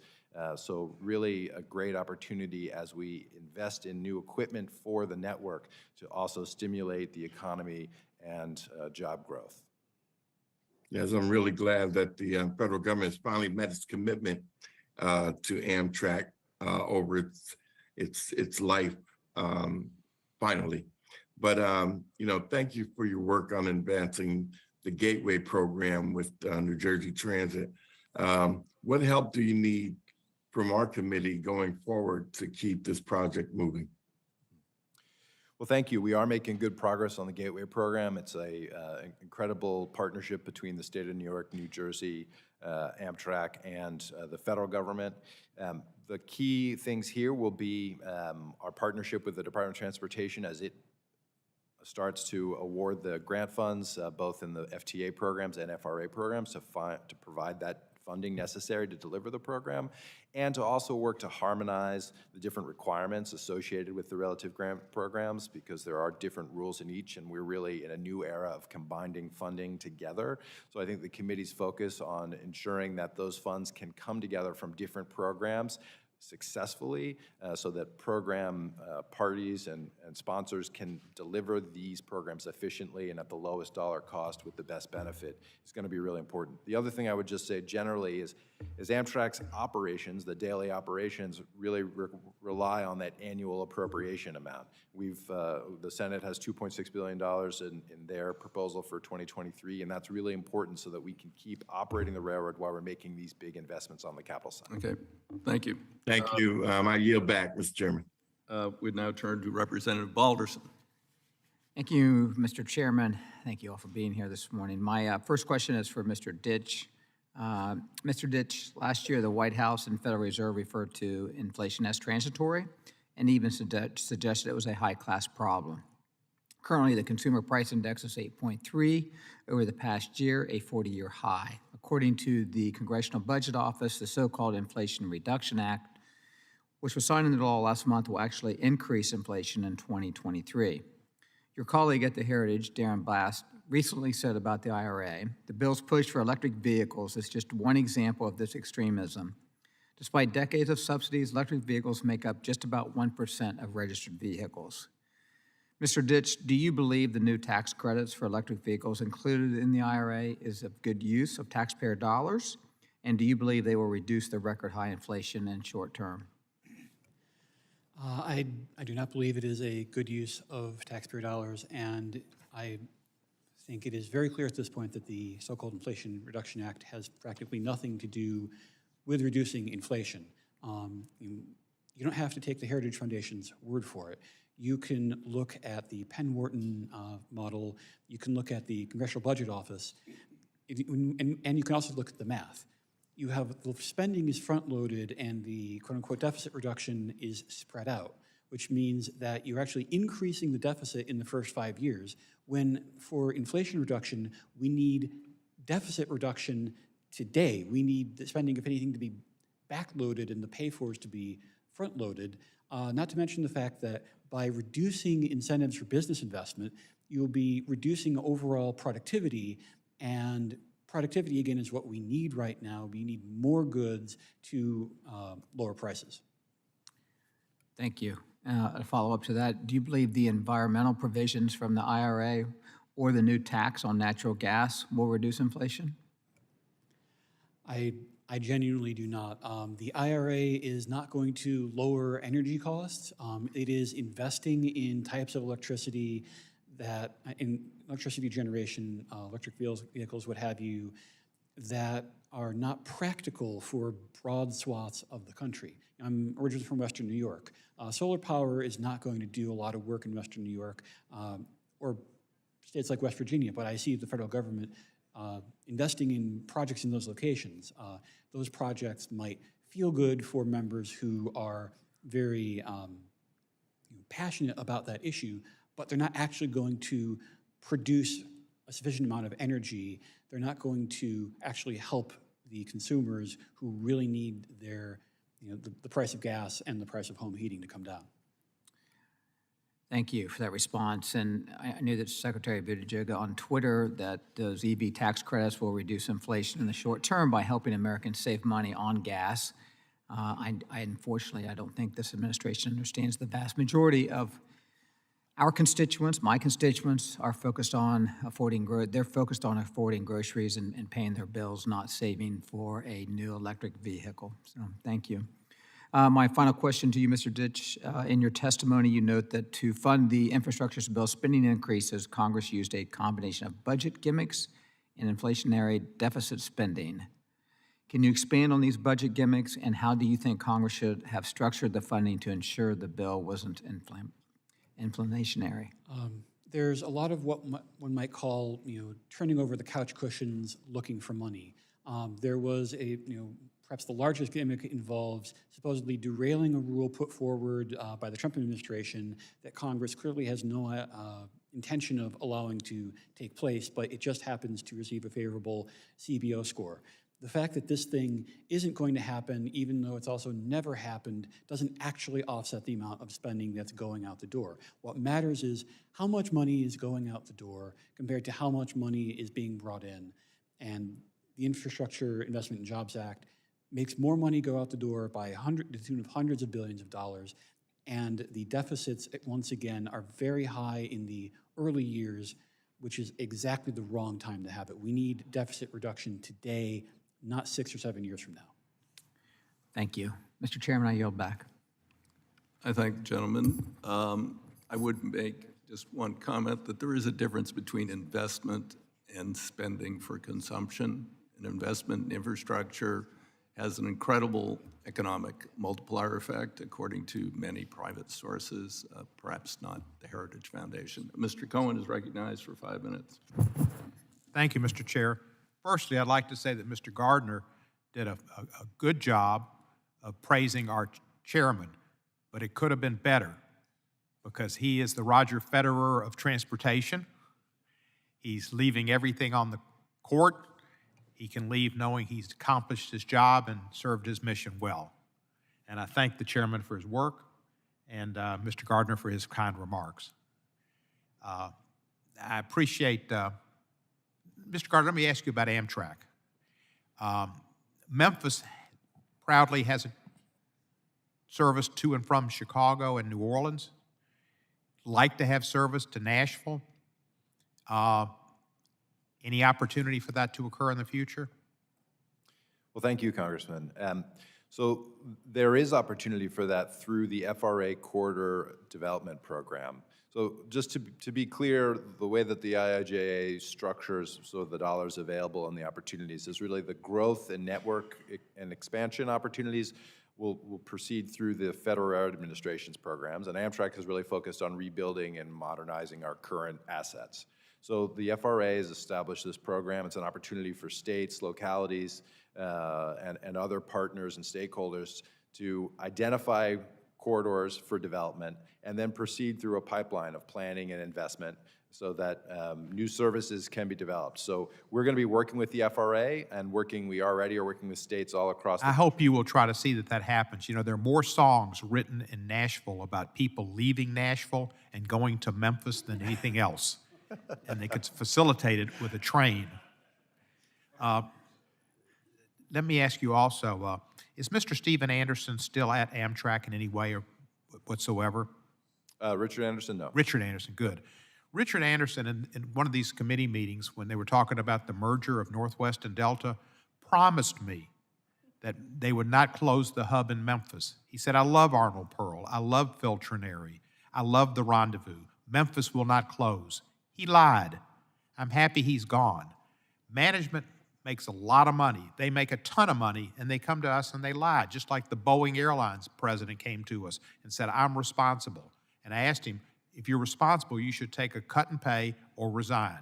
He did neither. He was fired about 3 weeks later. Ms. Nelson, does the labor union employees who don't come before our committee and lie, who don't make tremendous salaries like the Boeing CEO and and Mr. Anderson, do they contribute greatly to this opportunities for America to improve its transportation? Absolutely. Aviation workers and other workers on the front lines are committed to their jobs. And when you go to a family party or a gathering, what do you ask people? You ask, what do you do? People take pride in what they do. And we are typically here for the long run when CEOs come and go. I've seen 8 CEOs in my time at United Airlines, for example. And it is the aviation workers who know on the front lines where we need to improve on safety, how we need to respond to consumers' needs, and why we need to keep things safe so that people can take that for granted, but then also have a safe, efficient flight or safe, efficient transport experience. And so it is through our work on ensuring safety for the public and for ourselves, and the fact that we put our lives on the line when we go to work, so it better be safe, so you can count on us and you can trust us to ensure that. And we want to make sure that we can maintain that connectivity for the American public. It also matters to us for getting to work ourselves. We have to have transportation into those smaller communities because oftentimes we can't afford to live in the bases that are high-priced and very hard to get housing in. Thank you for your work in representing the flight attendants, and the union's important there. I know that. Thank you. I want to thank Secretary Buttigieg, who's not here, for his work. He came before our committee. He came to Memphis when the bridge over the Mississippi River, the Hernando de Soto Bridge, closed because of a failure of it to be monitored correctly to see just defects in the infrastructure, and also for the opportunity that he gave us to have Ms.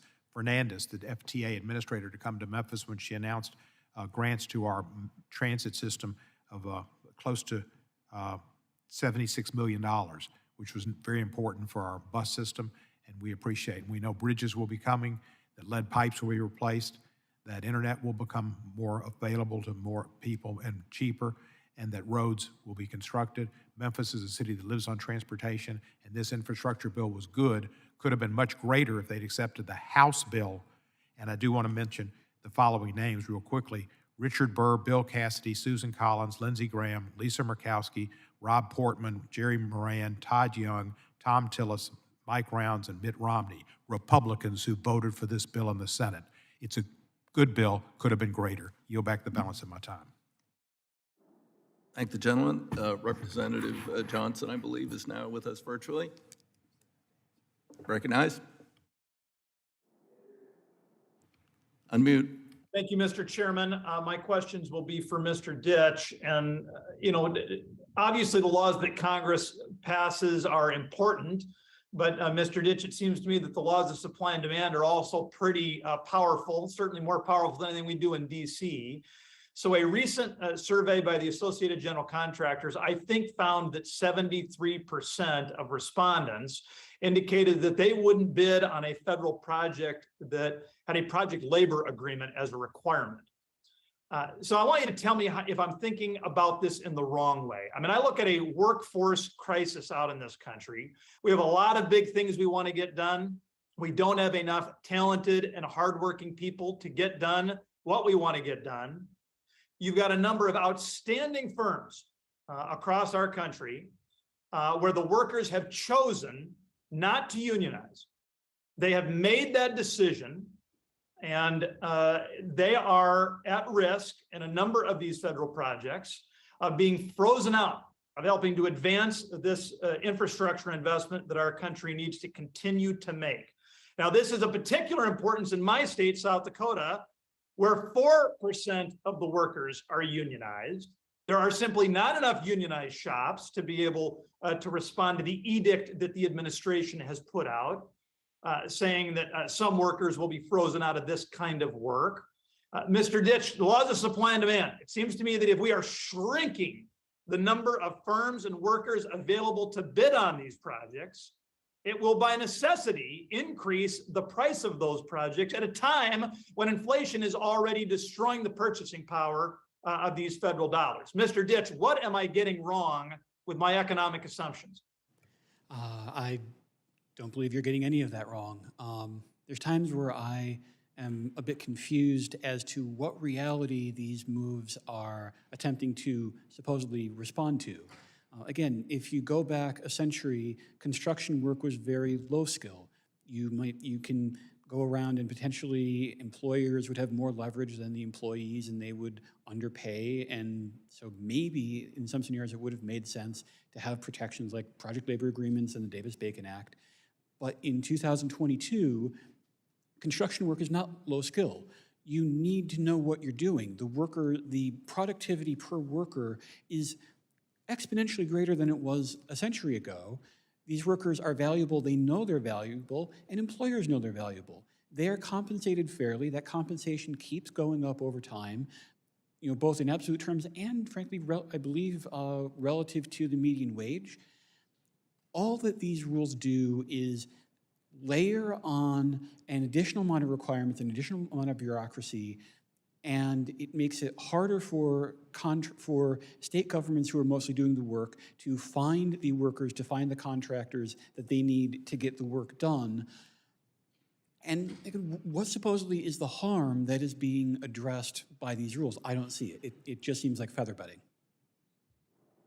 Well, and I want to make it clear, I certainly wish no ill will to the hardworking men and women who've chosen to unionize. That's their right under federal law. But for those who've made a different decision, and for those firms that are expert firms that are able to deliver great value for the American people, including on a number of projects that are expected to be built in South Dakota, the idea that we're going to freeze South Dakota firms out of that part of the economy, to me, is a terrible waste of talent.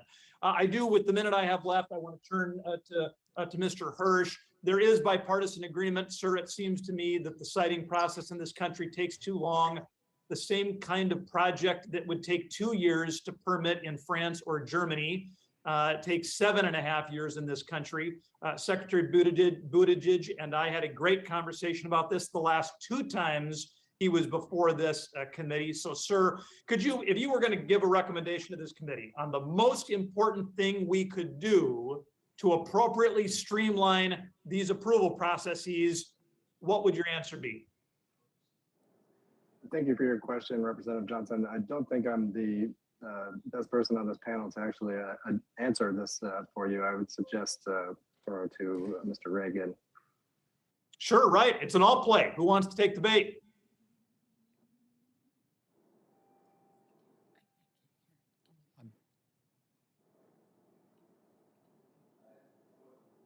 He's asking someone to answer his question. I forgot what the question was already. Sorry. It was about, sir, and I'm out of time. I would just know that I think we need, with the little time I don't have available, Okay. it's good and well to talk about this investment in infrastructure. But if we're going to take 7.5 years to permit these projects, we're going to have a tremendous amount of money wasted. Okay. I think we need to be talking all right. more as a committee about I- what we can do to streamline that process. Thank you, sir. I yield back. I thank the gentleman. The gentleman might remember that Representative Davis, who I guess is not here, virtually or not, his one federal decision was adopted to streamline the process to a maximum of 2 years. And I would further observe, if the gentleman would, that 93% of federal transportation projects go forward under categorical exemption. 4% go forward with an environmental analysis, which is a relatively short process, does involve a little bit of public involvement. And 3%, the largest projects, many of which impact millions and millions of people and cost billions potentially of dollars, go through a full NEPA process so that public can participate, the options are looked at, and we determine what the overall impact is of that particular project. For instance, we know we have to rebuild the tunnels under the Hudson River, but they were held up by the environmental impact statement sitting on Secretary Chow's desk for 3.5 years collecting dust. And we couldn't get her to blow off the dust and put those forward, even though the work had been done. So it's a very small number of projects that take anywhere near the amount of time the gentleman's talking about. With that, we're moving on. We're now moving on to Representative Lynch. The gentleman's out of order. Mr. Chair, I'll yield. Representative Lynch. Mr. Chair, Stauber, I'll yield some time to my good friend, Mr. Well, Johnson. you're not recognized, so you can't yield. When you're I thank the recognized, you can gentleman from yield. Minnesota. When you're recognized, you can yield. Reclaiming my time? Representative Lynch is recognized for 5 minutes. Thank you, Mr. Chairman. Look, I know this is one of our probably our last meetings. There's not much time left in this session, and I just want to say thank you to you, Mr. Chairman, for your 36 years that you've served Oregon's 4th District. I want to thank you. I know that in the process here, the legislative process, the sausage-making process, sometimes we don't get everything we want, but I think everyone would agree that you have elevated the cause and the priority of infrastructure, transportation and otherwise, across this country during your 36 years.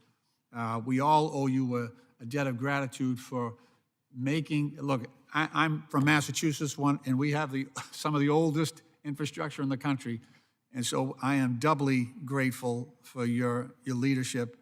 I'm also former president of the Ironworkers Union and former legal counsel for the Carpenters Union and the Teamsters Union and the Stagehands Union. And I just want to thank you for your willingness to champion the cause of workers, and especially those that go through an apprenticeship program and might get paid a little bit more as a union tradesperson under either Davis-Bacon or local prevailing wage laws. So thank you for that. Mr. Regan, so we got a great new Quincy. So in Quincy, Massachusetts, where I represent, it's the city of presidents, John Adams, Abigail Adams, John Quincy Adams, all grew up there, lived there. We got a brand new electric bus facility, and it's really transformational, I think, not only for the skill set of the workers, but also I wanted to talk to you about the Build America, Buy America provision of the Infrastructure Act. So how will that, I mean, I know why, but I want you to explain to the public why that provision will help put more Americans to work, especially in an emerging industry that we really haven't captured well in the United States as of yet. Absolutely, and thank you for the question. First, if I may, I want to correct a couple of comments about Davis-Bacon and Buy America. Go right ahead, feel free. Earlier, first of all, Davis-Bacon, what it does is sets a wage floor, and it ensures that also that the workers are actually paid their wages in an industry where wage theft, unfortunately, is a very significant problem. What it does is ensure that people who are bidding to do the work are qualified to actually deliver. They're qualified to do the training, they're qualified to deliver the wages that are needed, and to deliver a quality work product. And it prevents people from actually just undercutting the marketplace and abusing their workforce. Second of all, PLAs ensure that projects are delivered on time and with the highest quality work available. I've spoken to Republican members of Congress who support PLAs, and they were in the contracting industry. They said they paid a little bit more up front, but they knew it was going to be the best quality work and it was going to be delivered on time. So there's a reason why PLAs are adopted all throughout the country and why Davis-Bacon is the gold standard when it comes to construction. So, Mr. Regan, what you might be saying is that, so where the gentleman from South Dakota is concerned about people in South Dakota, Davis-Bacon actually requires that people and prevailing wage laws in South Dakota make sure that the workers in South Dakota can afford to live in South Dakota. Is That's that correct? 100% right. Okay. So on Build America, Buy America, we look at, unfortunately, for too long in our country, we have ceded our previous manufacturing areas to foreign companies. We have to import so many things.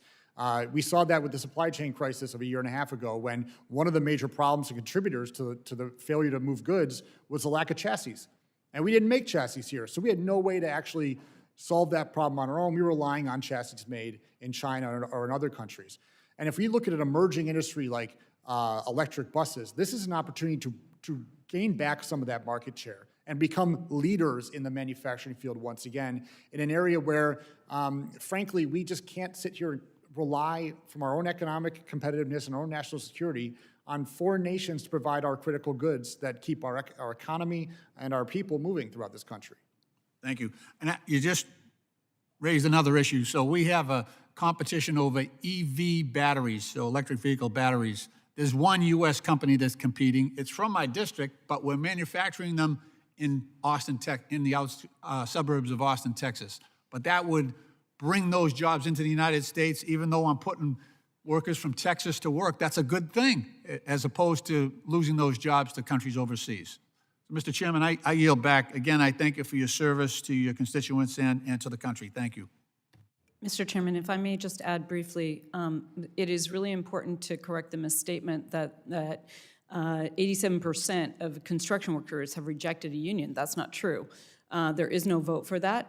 They only have access to these jobs when we make the commitment to make them project labor agreement jobs.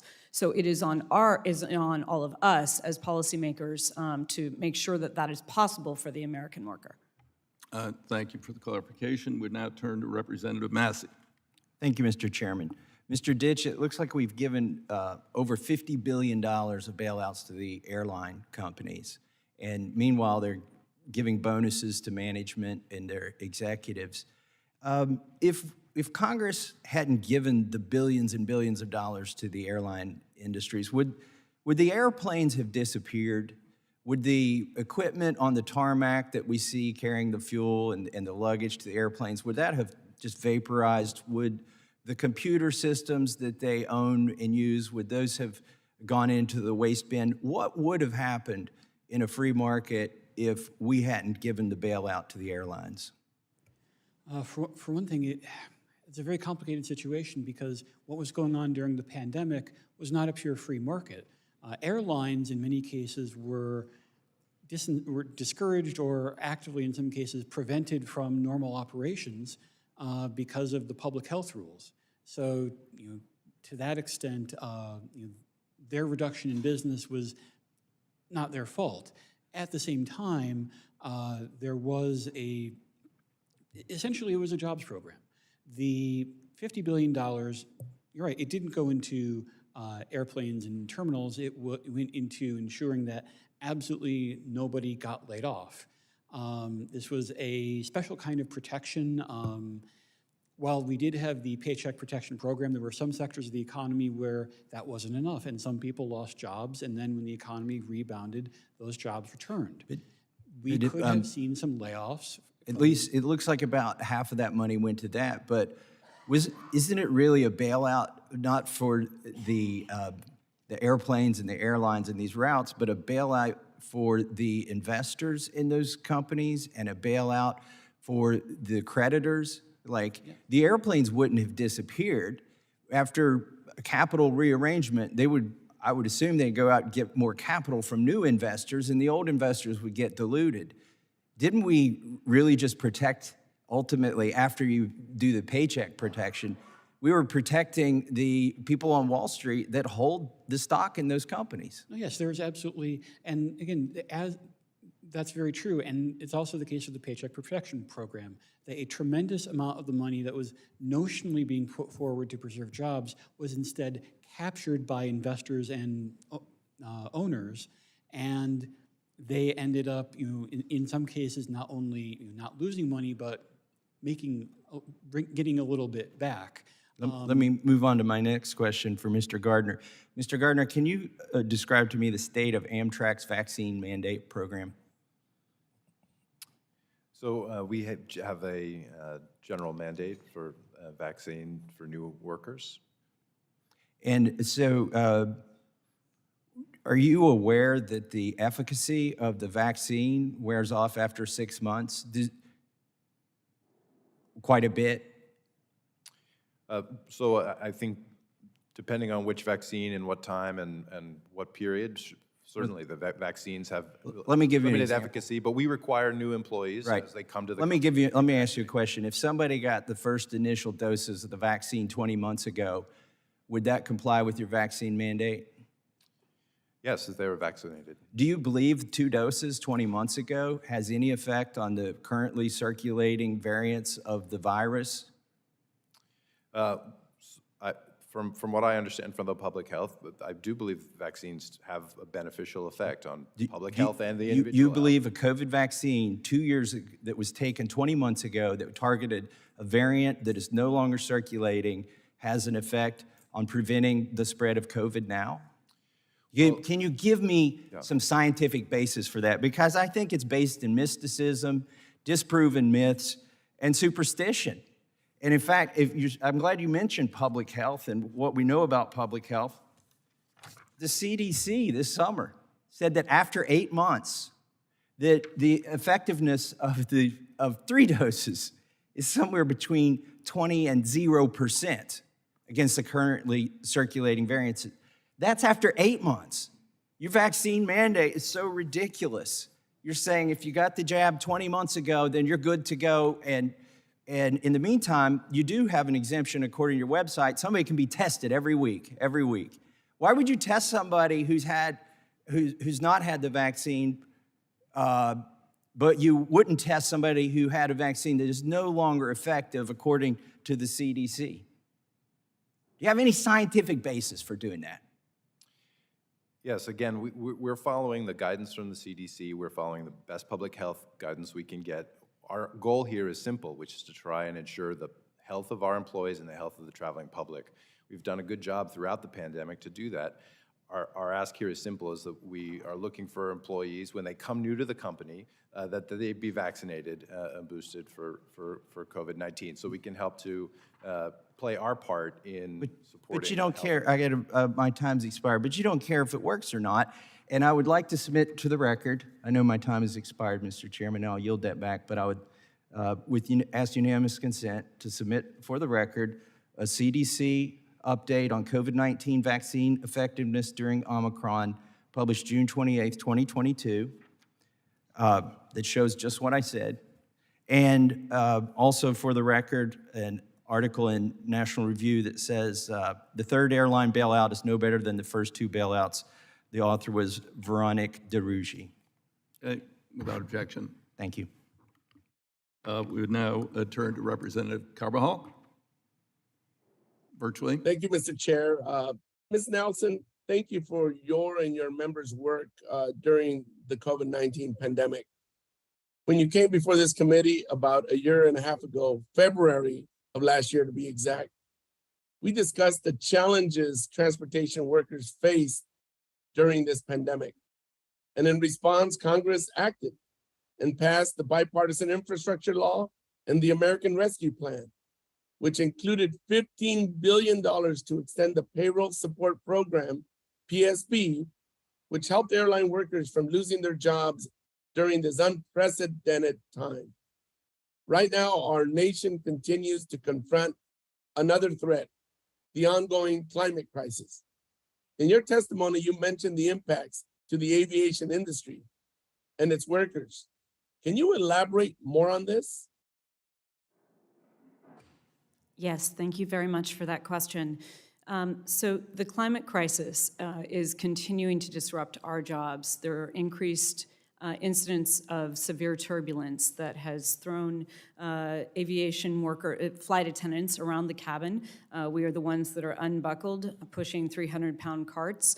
And when these happen, it is typically flight attendants that are severely injured, hospitalized, and there are 2 incidents that I reference in my written testimony specifically about this at American Airlines and Southwest Airlines over the past year. These frequency of events are becoming more and more serious and a serious occupational risk. The other issue is that we have a disaster relief fund. We have more applicants for our disaster relief fund in the past 5 years by far than we have had in the entire time since its inception at 9/11. Flight attendants' homes are destroyed. Their ability to get to work is destroyed. Airport infrastructure is destroyed. Airport tarmacs become too hot to land on, or with the polar vortex, it was too cold to take off. The climate crisis is creating a serious threat to our jobs, our income, and focusing on better prediction of these weather events so that we can work to avoid them and work to avoid the effects of them, as well as stopping carbon emissions, slowing carbon emissions, and tackling the climate crisis is critically important for the continued jobs that flight attendants and other aviation workers do. Thank you. Congress just passed the Inflation Reduction Act, which I'm sure you're aware of, to not only reduce energy and healthcare costs, but also to fight climate change to address these challenges. We thank you. Yes, Mr. Regan, it's nice to see you, and thank you also for your work during this COVID-19 pandemic. This committee, under the leadership of Chairman DeFazio, has been busy, as you're aware. We helped write the American Rescue Plan and the bipartisan infrastructure law. Now, as we begin to see the $1.2 trillion being used to bring our infrastructure into the 21st century through the bipartisan infrastructure law, can you discuss the impacts of this historic investment for workers? Has it helped make sure we have good paying jobs? Yes, and thank you for the question. I think we are going to see the worker impact of the infrastructure law go throughout the entire length of the law. As I mentioned earlier, we have, it'll come in stages. I think especially early on, we're going to see a lot of a really increase in construction worker jobs. And with some of those important protections like Davis-Bacon and PLAs, we're going to ensure that those are good paying jobs where people are paid a good wage and the projects are being done the right way and on time. Beyond that, as we start seeing expansion of services, whether it be in transit systems or at Amtrak or in other parts of our economy, we are going to see more and more need for operating crafts, maintenance crafts, people who can be trained up to deliver these jobs and actually manage what are becoming very high-tech systems in some of our public transit systems. So the job training aspect that's going to be done now will help lead us into the future where we have a workforce ready and able to go and to operate what will hopefully become, and which I believe will become, a modern, efficient, and effective transportation system, one that will be the envy of the world. Thank you very much. I was glad to support the bipartisan infrastructure law and our workers. This legislation was a jobs bill, and I'm glad that it also had specific language promoting good Davis-Bacon union jobs. Thank you very much for your testimony. Mr. Chairman, I yield back. Chair now recognizes Mr. Gibbs for 5 minutes. Thank you. Just to clear up a little bit, Representative Johnson from South Dakota was talking about the delays and stuff, and unfortunately, in the infrastructure bill, it included no reforms to the outdated NEPA process, and we still have a 6-year plus delay, even though we tried to pass to do it in 2 years, but Secretary Buttigieg is still sitting on administrative inaction. So I'm going to make that clear. A lot of the testimony today is talking about all the great things all this taxpayer money spending has done. One thing I want to clear for the record is prior to March of last year, when the American Rescue Plan was passed on a 100% partisan basis, we passed 5 COVID relief measures, a bipartisan legislation, which I fully supported, because I think when the government locks down the economy, tells people they can't come to work, tells people who's essential and who's not essential, that's kind of like eminent domain. And all of society should help pay for that cost, and we did. And I think that did protect us, protect our economy and our standard of living.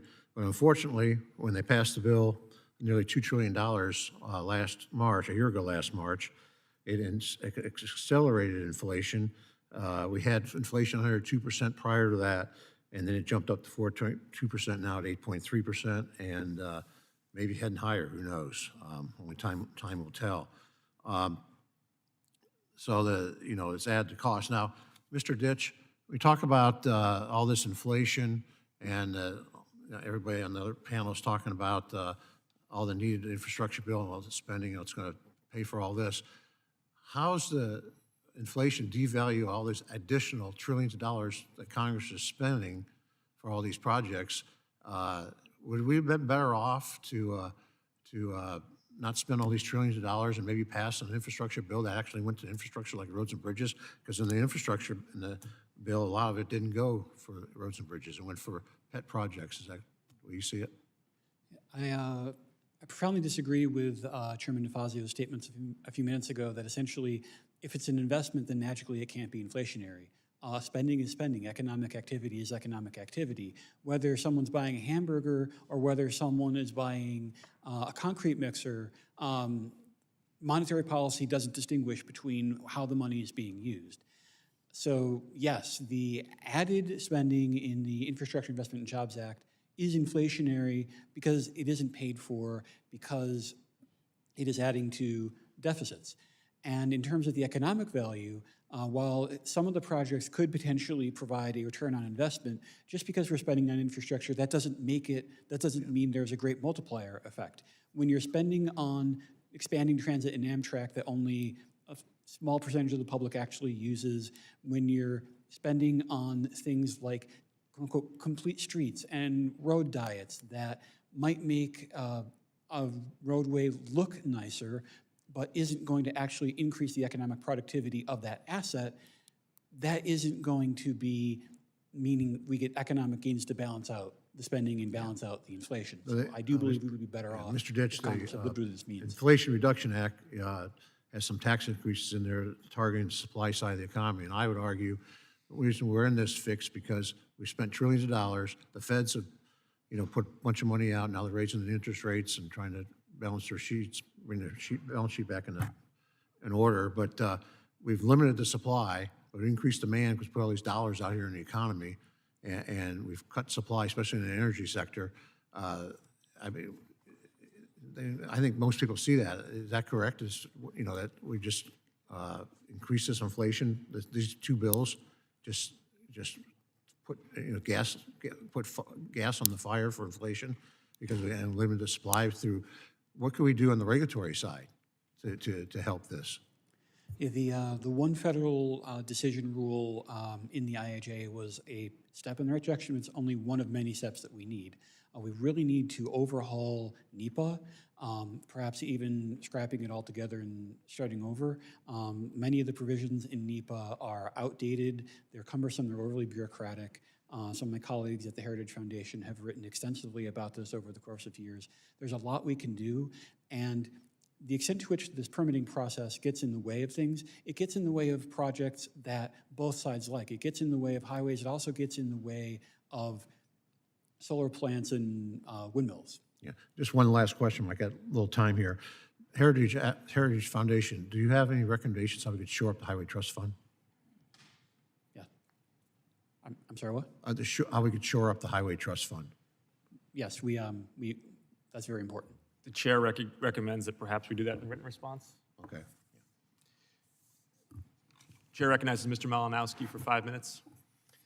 Thank you, Mr. Chairman. Thanks to our witnesses. I just want to begin by saying, and I see the chairman came back, what a extraordinary privilege it's been for me serving with him on this committee these last 4 years. I came to this committee for the subject matter. I stayed for the chairman. This is one committee where I would always try to come on time, not just to gavel in so that I could ask my questions, but because I always wanted to hear Pete DeFazio's opening statement, because I knew I would learn something from it. And Pete, I have to admit that if not for you, I would not know nearly as much as I do about budgetary treatment expansion and adjustment of the Harbor Maintenance Trust Fund under Section 9505 of the Internal Revenue Code of 1986. Did I get that right?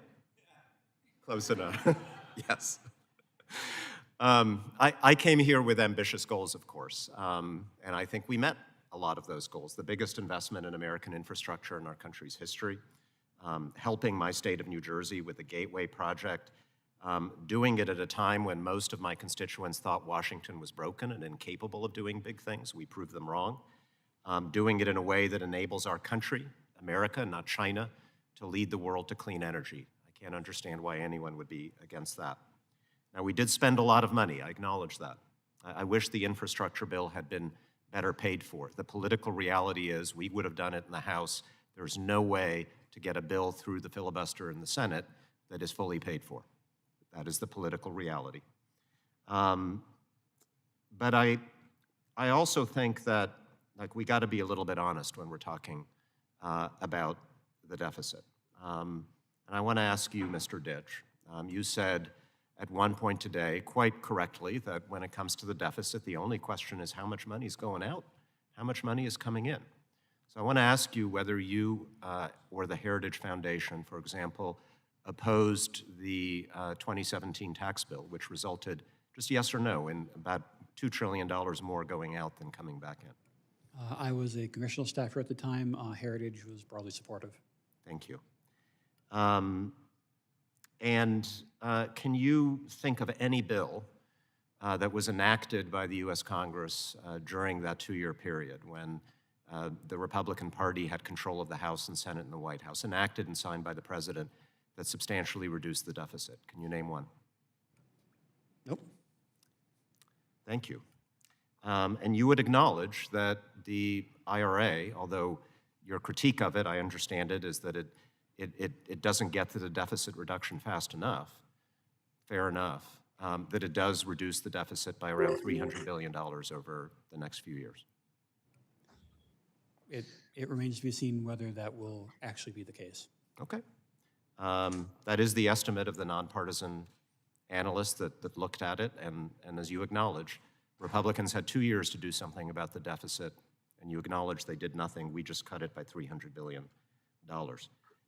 As to the airline bailout, you actually believe that if we had done nothing at a time when not only the government was telling businesses to shut down, but people were not flying because they didn't want to die, you actually believe that if we had done nothing to help the airlines, that 2 years later they just would have picked up where they started, all those workers would have just magically come back to their airline jobs, all the planes would have been ready to go, the airports would have been fine, and the airline industry would have been in good shape this summer to fly all those people around? No, I didn't say that. I don't believe it. There absolutely would have been layoffs, and there could very well still be jobs that would not exist. Right. The question to me is probably massive disruptions, far greater than anything that consumers faced this summer. What would the unemployment rate in America be if not for the PPP program and the money that we spent, the deficit-causing, acknowledge that, money that we spent during the pandemic? What would our unemployment rate be in America today? There's really no way of knowing. Would it be 3.5% or higher? We very well could have higher unemployment today. The question is whether it was worth the incredible expense. Okay. Well, I think most of the folks in my district who I represent who have jobs today and would not have, I think we kind of agree some of them would not have jobs today, would probably argue that it was worth it, because I don't think there's anything more important, especially at a time where we all acknowledge inflation is a problem, that people actually have jobs and incomes to begin to afford the day-to-day expenses of life in this country. Thank you, and I yield back. Chair recognizes Ms. Gonzalez-Colon for 5 minutes. Thank you, Mr. Chair. Mr. Gardner, I just tried to book a trip using my Puerto Rican address in the website, in the Amtrak website. Is the gentlelady's microphone on? Yes, it is. Can you hear me now? Perhaps speak closer to it. I'll try. Mr. Gardner, I tried to book a trip using my Puerto Rican address on Amtrak website, and when I went to purchase a ticket, I discovered that Amtrak does not recognize Puerto Rico as part of the United States. I just hope that you can commit to me to rectify this issue. Absolutely. We don't serve all of the United States, only 46 states, but I know, but I was using the Amtrak here in the Yes. States, but I'm using my address in Puerto Rico just to Okay. purchase the ticket. All right, I'll look into that for sure, absolutely. Thank you. Yep. Mr. Ditch, in your testimony, there's an issue regarding the way the funds are being used, and one of those is specifically saying, I want to quote it here, that only 4% of the infrastructure investment and JOES Act funding will go towards actual infrastructure projects would produce actual benefits for state, local, and the whole country economic well-being. Does the Heritage Foundation agree that with CBO dynamic of scoring analysis, that the actual effect of infrastructure on the federal budget can be positive if funding is not borrowed but sustained in real investment? Yes, it I'm sorry, could you repeat the question? Okay, my simple question is, if you agree with the CBO, the Congressional Budget Office dynamic of scoring analysis, that the actual effect of infrastructure on the federal budget can be positive if the funding is not borrowed, if the funding is but sustain real investment. Fortunately, the funding of the way that the infrastructure. I'm sorry, I'm having such a hard time understanding anybody today in this cavernous place. Just one more time, I'm very sorry. That's okay. I prefer to use my time in another question. You said that you're aware of the issues of the Highway Trust Fund, are you? Yes, the Highway Trust Fund is in a very perilous state. Unfortunately, for many years, Congress decided to draw down a large existing balance by offloading money into places like transit and local government slush funds. What recommendations you may have to shore up the Highway Trust Fund? I believe the number one thing we need to do, rather than trying to increase taxes on hardworking Americans, Congress needs to live within its means, and that means getting rid of the diversions that don't go to, that are coming out of people who pay gas tax and are going towards people who do not pay the gas tax, who ride on buses and trains, and who take ferry boats. None of those things have to do with the interstate highway system. Thank you, Mr. Ditch. Dr. Hirsch, as someone who voted for the House infrastructure bill that passed out of this committee, and I did so, in support of critical needed infrastructure development for Puerto Rico. However, due to the current inflation rates, projects are at risk of not being done because of the cost overruns and skyrocketing prices. According to the US spending.gov, there's still $220 billion in COVID-19 funding that hasn't even being earmarked to be spent on specific projects. Just the Department of Transportation alone is sitting on $11.77 billion in unspent and unobligated money that could be used to help build infrastructure projects across the country. Would it make economic sense to utilize this unspent funding to address cost overruns for infrastructure projects? Thank you for the question. Yes, it would make sense, and it's going to be a challenge to manage these.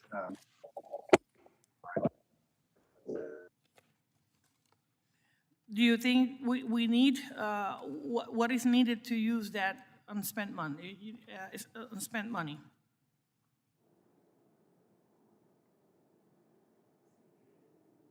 You're muted. You're muted, sir. The gentleman is muted.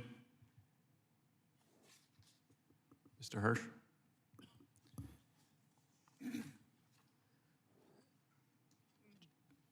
Mr. Gentlelady's Hirsch, time has you're muted. expired. Perhaps the gentlelady can request written response to that question.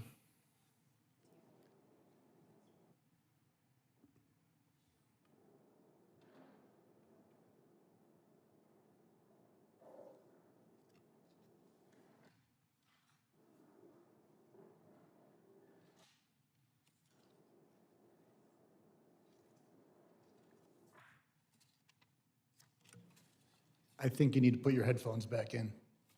I think those are your mic. Also, this is a moment to recognize aviation worker job security. The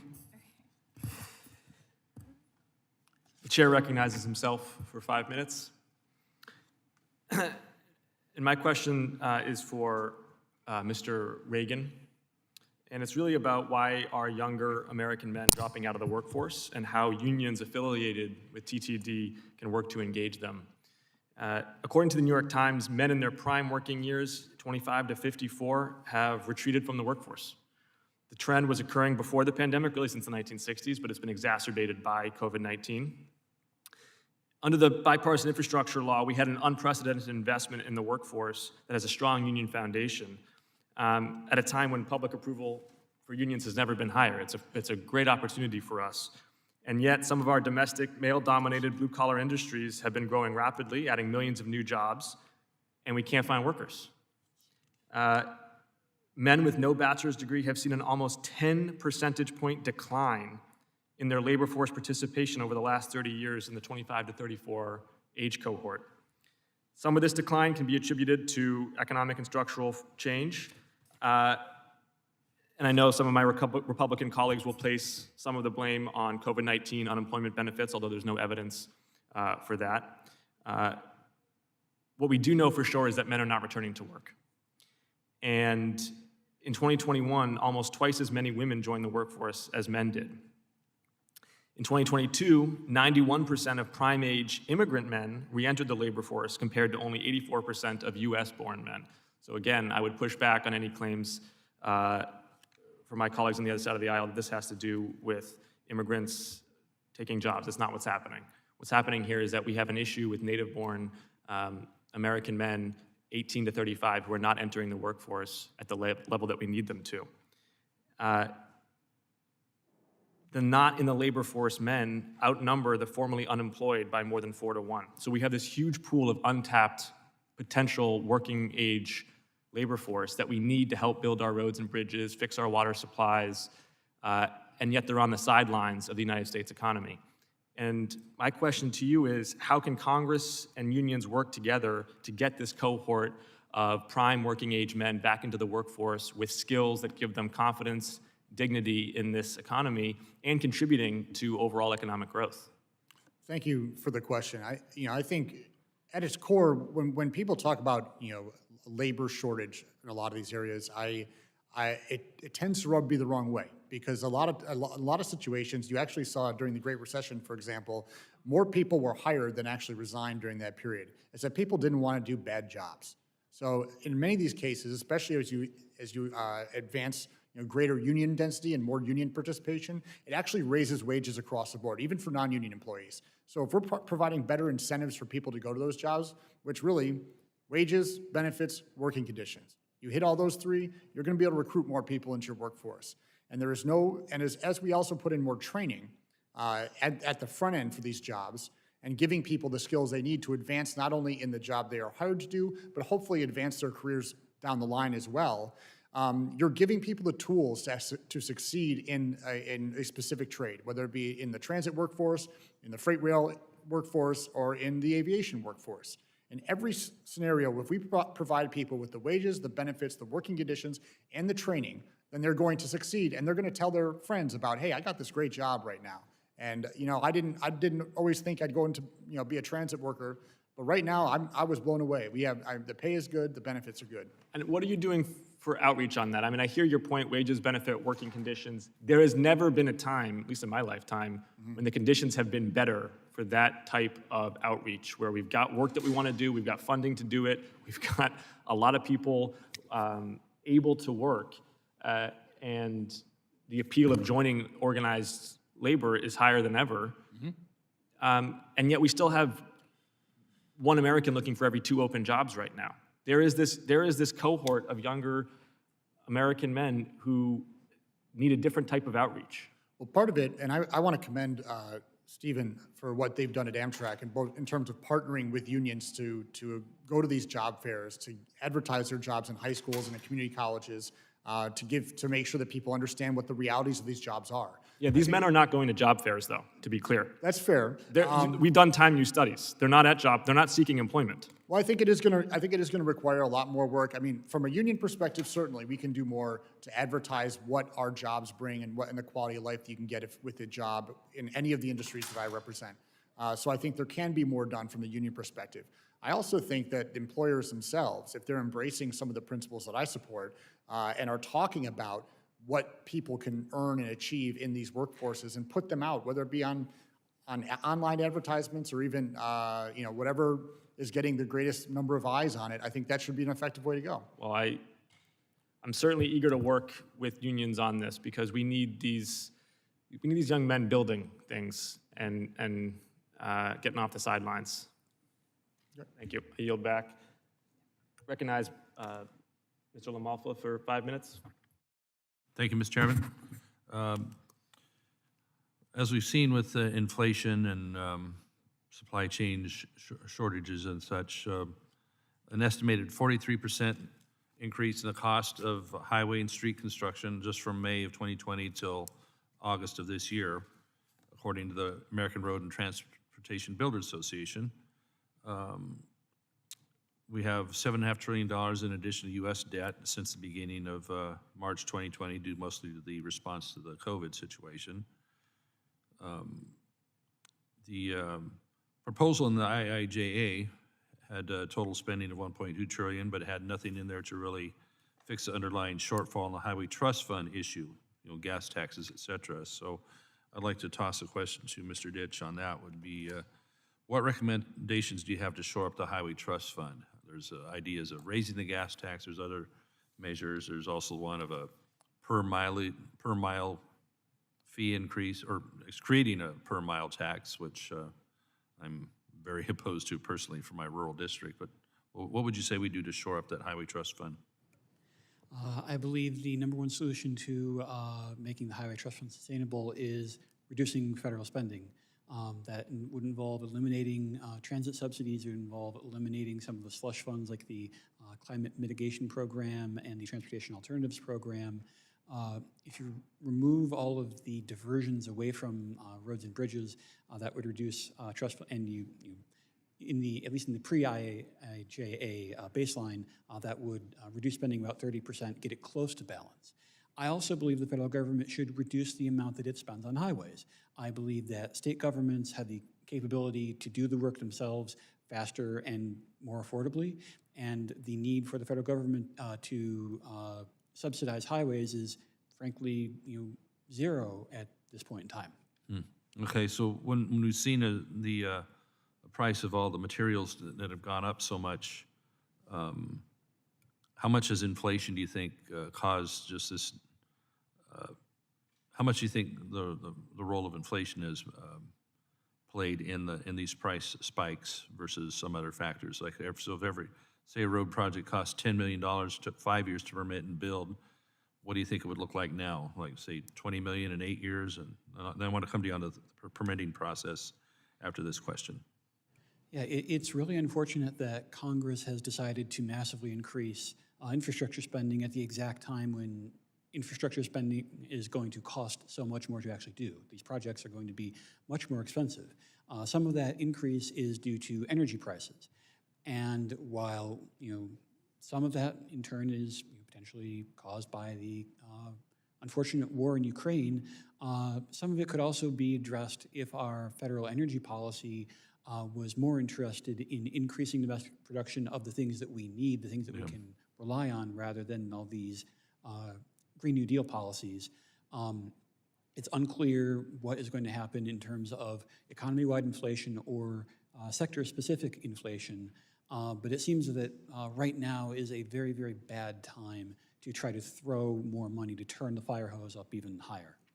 Indeed, it seems, I think, a widely held view that energy costs have driven everything up, and yet we have the capability in this country to overwhelm the market with the amount of energy we would need, whether it's natural gas or petroleum or our electricity generation like we face in California.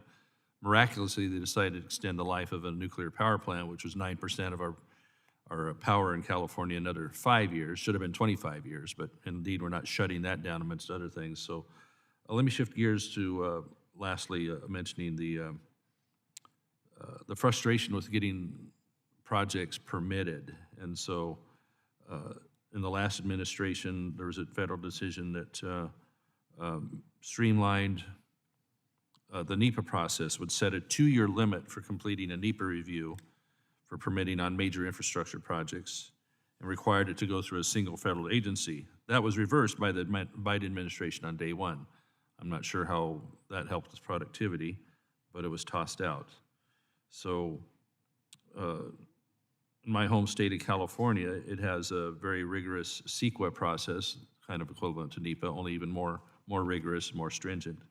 So what do you think, how productive do you think it would be to have a substitution policy authority that if a state such as California and several others have already their own level of NEPA process that is equivalent to or even more aggressive than the federal one, would that not be a productive way to have one-stop shopping for permitting and getting things done in parallel instead of stacking permit processes? Please, and we actually had such a thing in the 2015 FAST Act, but it never got put into place.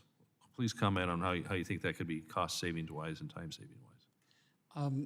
Frankly, you mentioned your home state of California. I think that if you look at the trends for California, they're not very positive, and a lot of that has to do with the amount of bureaucracy, the attempt to control everything centrally, and then we can turn to what happened with the California high-speed rail debacle, some of which unfortunately was received a few $1 billion of federal funding. That project has is estimated to cost several times what it initially did. It's years and years and years behind schedule. We don't want to follow the California model in the country, and we really don't want to impose that sort of one-size-fits-all, bureaucratic, centrally planned approach to infrastructure. And unfortunately, with each successive round of infrastructure spending, the federal government takes over more areas that used to be controlled by state and local governments, and we're going to take the country in the direction of California. And I think people are voting with their feet in terms of whether that's what they want. Yeah, indeed. Had California been required to do high-speed rail, I call it high-cost rail project on its own without federal help, it's going to look for more federal help too, because the original ID that was sold to the voters on the ballot was $33 billion. It quickly increased to $42 billion in a year. 2 years later, it was $98.5 billion, and now it's about 120, and they only have a little bit going between an almond orchard in one end and I think Merced in the other. So it's a boondoggle. We can't have the federal investing in things that don't work. So I appreciate how you'll back, Mr. Chairman. Chair recognizes Mr. Garcia for 5 minutes. Thank you, Mr. Chairman, and to all of our witnesses, thank you for being here today. I also want to echo the accolades of our chairman and, of course, his great legacy. And, of course, next year, when we walk into that room, I vow to solemnly bow at his picture in the room. So thank you, Chairman, for a great run leading our committee. I'm going to ask our witnesses to be as concise as possible in their answers. I'm trying to get 4 questions in, so thank you so much for your indulgence. First up, for Ms. Sarah Nelson, in 2020, I led a letter to leadership expressing concern with airlines spending over 96% of free cash flow on stock buybacks from unused funds under the CARES Act, the payroll support program, rather.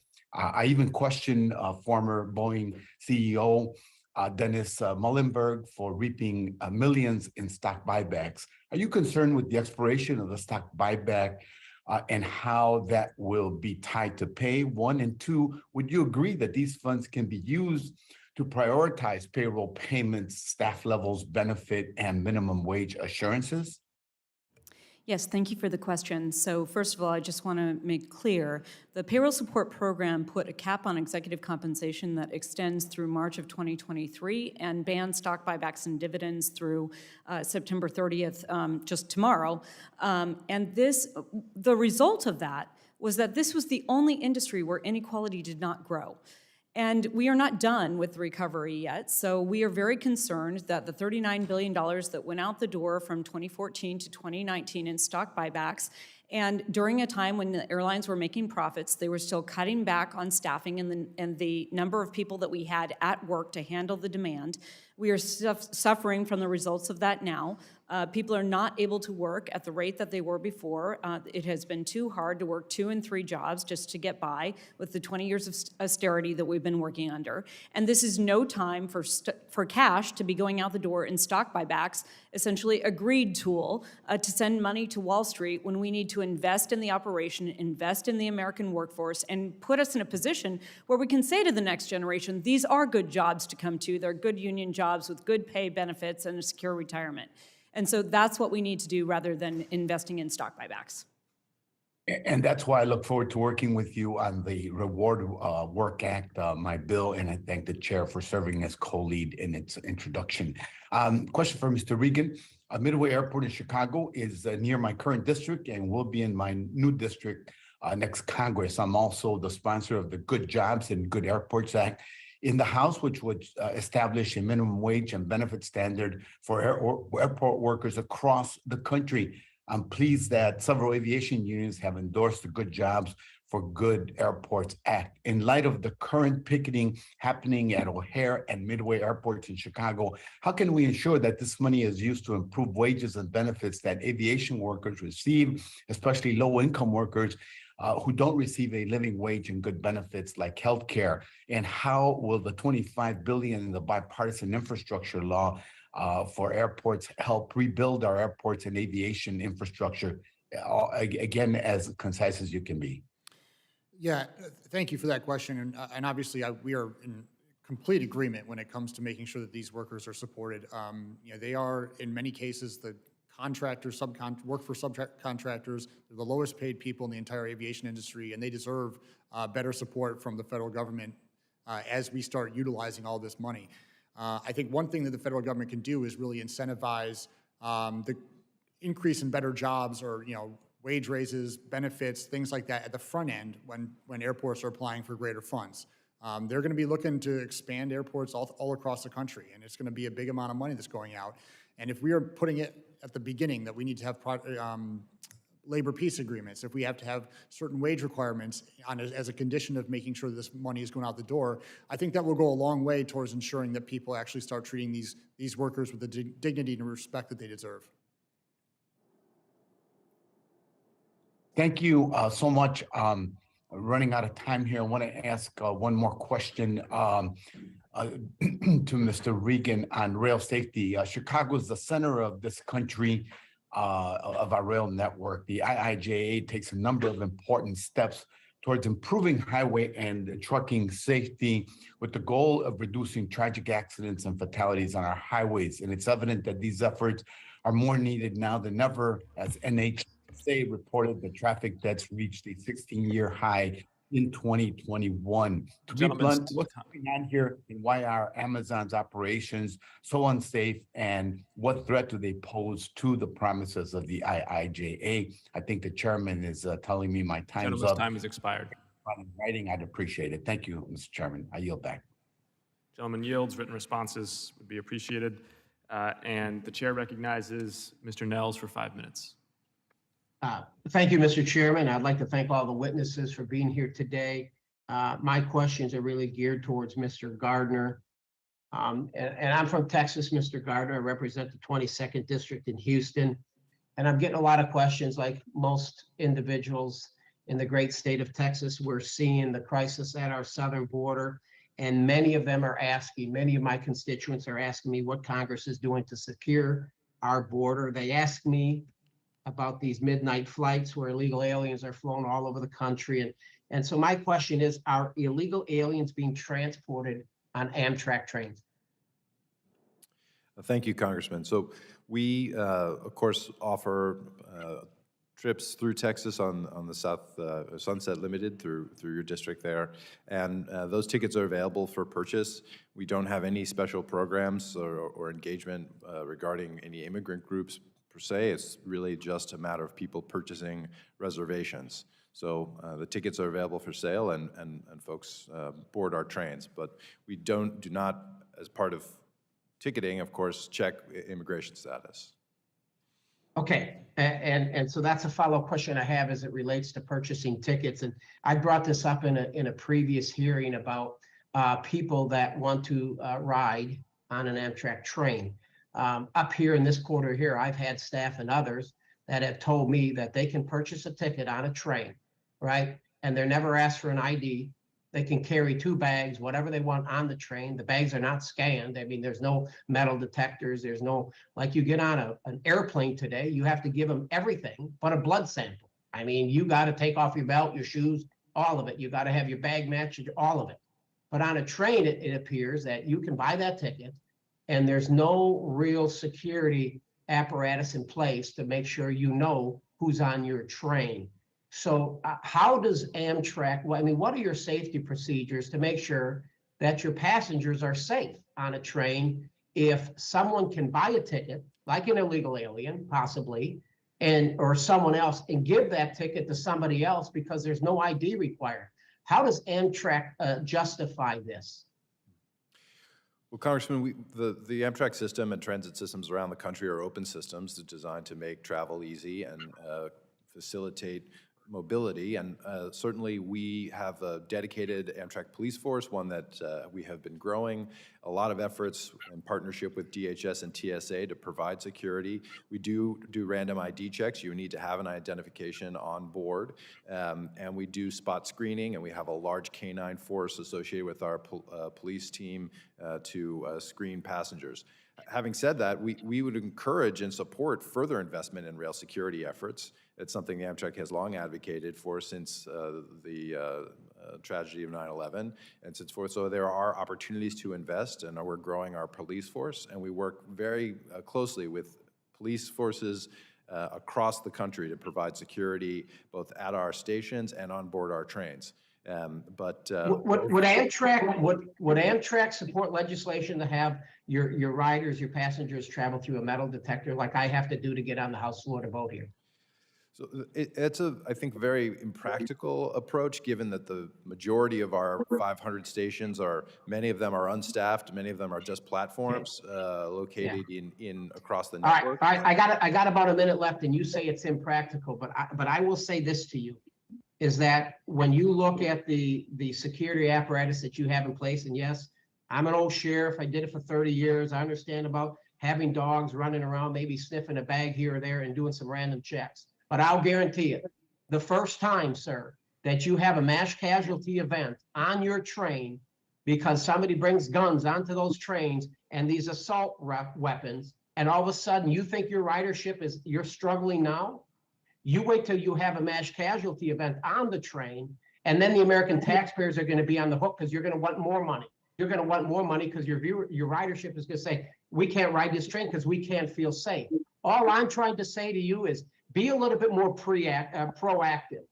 And the idea to say as well, it's an open system doesn't sit well with me, because that's not you got to be more proactive and do everything that you can to provide a safe and secure environment for your passengers. And my understanding is that right now you've received billions of dollars from us, and you just haven't really improved the security apparatus. And is something that I'm going to be focusing on here in the next legislative year. So thank you for your time. Gentleman yields. The chair recognizes Mr. Lamb for 5 minutes.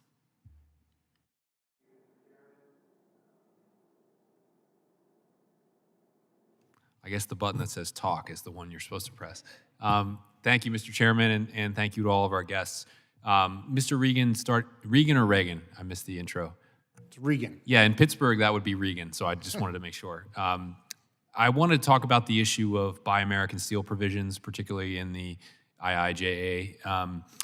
The goal in that statute was to make these the most comprehensive and enforceable that we've ever had. I know that opinion in the steel industry is pretty positive about it, but there's always a risk of there being more loopholes or, sort of specific steel products that are difficult to obtain in America. And then there's kind of a whole separate set of issues related to the tendency of steel companies to start moving away from union areas like Western Pennsylvania to non-union operations in the South. So I was wondering if you could just comment from the AFL-CIO's perspective on kind of how we're doing on Buy America and what else might remain on that to-do list. Thank you for the question. I think that the policies that were adopted as part of the IIJA were among the most aggressive pro-Buy America policies that I've seen in my career. When you have those types of really aggressive forward-looking policies, it is going to take a little bit of time for the industries to catch up. I am trusting that the DOT, along with working together with the unions who care about these issues, that every decision they're making when it comes to implementing Buy America is geared towards that goal of getting to 100%. That is ultimately what needs to be the goal, that we don't just have, set ourselves a ceiling or a floor at 70% and then just try to scrap that together. It should be towards rebuilding our overall manufacturing capacity to actually meet our country's needs. And as I mentioned earlier, our supply chain crisis that happened earlier really laid bare where our lack of preparedness is when it comes to economic redundancy and making sure that we have the ability to provide the equipment and the raw materials that are needed in this country. So, as we start to implement this bill more, and as we start identifying where there are gaps in our manufacturing capacity, that should be, the next step needs to be making sure that companies are aware of those opportunities and that we can start growing that manufacturing base again in this country. Yeah, no, I couldn't agree more. And, it's obviously a complicated issue that involves energy prices and things that, I think both sides have had input on here today. So appreciate that. Ms. Nelson, I missed the earlier parts of your testimony, but I know from your written submission, one of the key observations is the way that even before the pandemic, the situation was unstable for your workforce and the people you represent. And so if there's anything you haven't gotten to say yet or anything you'd like to emphasize as it relates to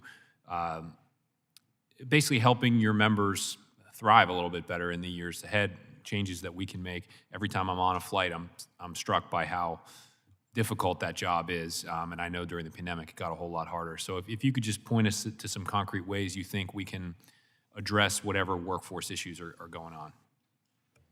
I appreciate that very much. And first, I'd just like to say that it was historic that unions and the industry got together to work on this relief program that really put us in a place where we are not going backwards now. We essentially froze an imperfect system. That's true. There were issues prior to the pandemic, and thank you for recognizing that.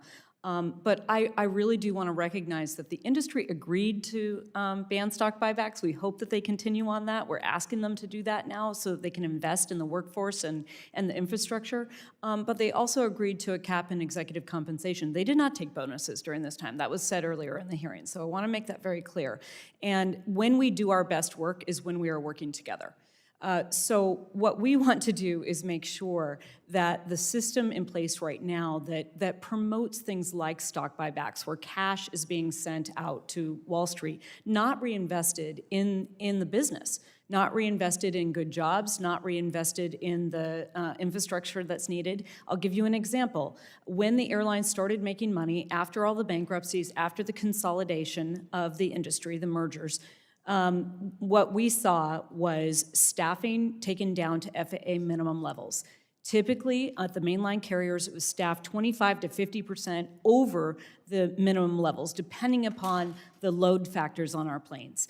Today, every single flight is full, and every single flight is staffed at FAA minimums levels. There's no give in the system. So that also then makes it much harder for the flight attendants on the front lines who are dealing with aggressive passengers, conflicts. And I want to be very clear, we've been working very closely with TSA Administrator Pekoski, recognizing that the assaults against airline employees have not gone down. There was a lot of narrative around that was just about the mask policy. That's not true. There are other issues going on in the country that we need to deal with, serious depression issues, serious mental health issues, and we are usually on the tip of the spear of anything happening socially or politically in the country. We see that on the front lines. So in terms of what can help as we're coming up, we need to address the issue of staffing. We need to readdress what those staffing minimums are in relation to, it can't just be about evacuation standards anymore. There are a whole series of things that flight attendants are responsible for today. Radiation exposure, evacuation standards, a seat for every passenger on board. Thank you so much. Thank you for that. questions. I do have to yield back. Chair recognizes Mr. Stauber for 5 minutes. Thank you, Mr. Chair. What a great discussion. Ms. Nelson, I just want to, first off, thanks for your comments. I want to just share a couple of things with you, and I'll share with others as well. Thanks for what you and your union workers do to keep us safe. Tremendous amount of responsibility during COVID. I will just add that when you're talking about your profession, make sure it's under the wings too. The mechanics and the people that push the bags as far as union workers, both above and beyond the wings. I just want to make sure that that's a whole group of people that allows us to fly across this nation and enjoy the great things that your profession does to allow us to have good ridership and safe ridership. So I just want to make sure that it's above and below the wings Yes, that we recognize absolutely. it. Thank you. A couple of things, Mr. Chair, Chairman DeFazio, I wanted to talk more about the NEPA process, and I'm not going to speak for the chair, but I think that if he were here, he would probably say that this committee should have had some say in the Infrastructure Investment and Jobs Act. Do you all know that not one of us had a hearing or input on it? Yes. And that's unacceptable. That's not good governance, and we know that. We talked about NEPA. My good friend from South Dakota talked about NEPA. That does need to change. We need to change it. I just want to give you an example. In the Iron Range in Minnesota, there's the biggest copper nickel find in North America. It's called the Duluth Complex. It has 95% of our nation's nickel reserves, 88% of the cobalt reserves, over 1/3 of our copper reserves, and other platinum group metals. This administration pulled the federal leases on it, and it had a project labor agreement in it, and I supported it. Thousands and thousands of workers lost the right to mine, lost the right to go through the process. And there's a project labor agreement. I stood there with my union brothers and sisters. So help me help you on this. We talk about electric vehicles. Does anyone here ever want to purchase any critical minerals, including cobalt, with child, foreign, slave labor? If there's anybody here, raise your hand on the panel. Anybody? Okay. I want you all to know on this committee, I had an amendment that said the United States will not purchase 1 ounce of critical minerals using child slave labor from foreign nations. And it went down on a party line vote. My workers in northeastern Minnesota are ready, able, and willing to help with the supply chain. The EV charging stations that Secretary Buttigieg just brought forward to the country yesterday, no requirement for American critical minerals. The workers in my district, 0 requirement. I just want to move on to Ms. Nelson. Do you require a 4-year degree? To be a flight attendant? Yeah. No. Mr. Regan, do you require a 4-year degree? Not for most of the professions that I represent. Mr. Gardner, Amtrak, do you require a 4-year degree? For most crafts, no. Okay. One of the things that we must understand is there's many people that have gone through school, college, paid for it themselves, worked while going through school, and there's many others that haven't. You are an industry that doesn't require the 4-year degree in your jobs. And so we just had a piece of legislation that allows your blue-collar workers to have to pay for others that committed to pay their own loans. The last thing I want to talk about is Ms. Nelson. I just want to share this with you all. My background as a police officer, 23 years I wore the uniform in a local police department. I organized my union. I became my union's president. Ms. Nelson, you brought up something that's very near and dear to me. The depression and the suicide in our cops across this nation because of the defund the police movement is atrocious. The training, retention, morale, recruitment is down, lower than ever. So as you go across and talk to people, would you please make sure that you talk about our men and women in blue and brown that keep our community safe every single day? You have the voice to do that, and I'm just imploring you to do that. And I yield back. Chair recognizes Mr. Allred for 5 minutes. Sure. Thank you, Mr. Chairman. I'll just say that the House spent months and had hundreds of amendments on a House infrastructure bill. The Senate, of course, incorporated some of that in the IIJA. So I think it's a little bit disingenuous to say we had no input into it. I think that our bill was better than theirs, but I do think it was a huge advancement for us. In fact, the largest investment in infrastructure since the Eisenhower era, and as Chairman DeFazio likes to point out, even larger than the investments from the Eisenhower era. Mr. Reagan, in your testimony, you mentioned that the February 2022 MOU, Memorandum of Understanding, signed by Secretary Buttigieg, Secretary Walsh, will support millions of good-paying jobs. And I was wondering if you could speak to the significance of that MOU and the impact that it's going to have on job growth in the country and certainly in your area. Thank you for the question. You know, I think one of the things that I found most significant about this MOU is that there are areas of expertise within the Department of Transportation that the DOL does not have. And there are areas of expertise in the Department of Labor that the DOT does not have. And I think one of the key parts there deals with apprenticeship programs and job training requirements that DOL has dealt with extensively, and that DOT wants to adopt and bring in to make a key part of how they're rolling out this infrastructure spending money that comes in their jurisdiction. So I think it's actually really a really important step and far more meaningful than I think it's given credit for, that they have partnering and brought the shared experience and shared expertise between those two agencies together to actually deliver on projects that are going to create the best quality jobs and the best pathways to success for individual workers across the country. That's great. Well, I'm glad to hear that. I'm a big believer that unions strengthen our middle class. I myself am a former member of the NFL Players Association, which is an affiliate of the AFL-CIO, and I know how important my union was to me as a player, and now even as my playing career is over. And so, Ms. Nelson, you and I have talked about this before, and you were starting to talk about it with my colleague, Mr. Lamb, about how we can better support your folks, flight attendants who faced, as you said, some of the most challenging conditions of any field during the pandemic and even post-pandemic. I was on my last flight coming here, the flight attendants were talking about the assault that occurred on I forget which flight it was, where a flight attendant was hit in the back of the head. And I'm just wondering, Los Angeles on American Airlines. yeah, Yes.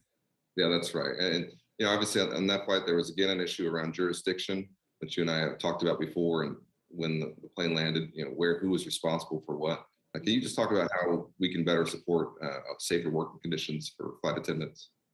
Thank you very much. So we need to address what we would like to see as a banned passengers list. And as you noted, the better jurisdiction and clarification about who is going to take on these issues that happen on the plane, on the jetway, and in the gates themselves, because we have assaults against gate agents and assaults against concession workers and TSA workers as well.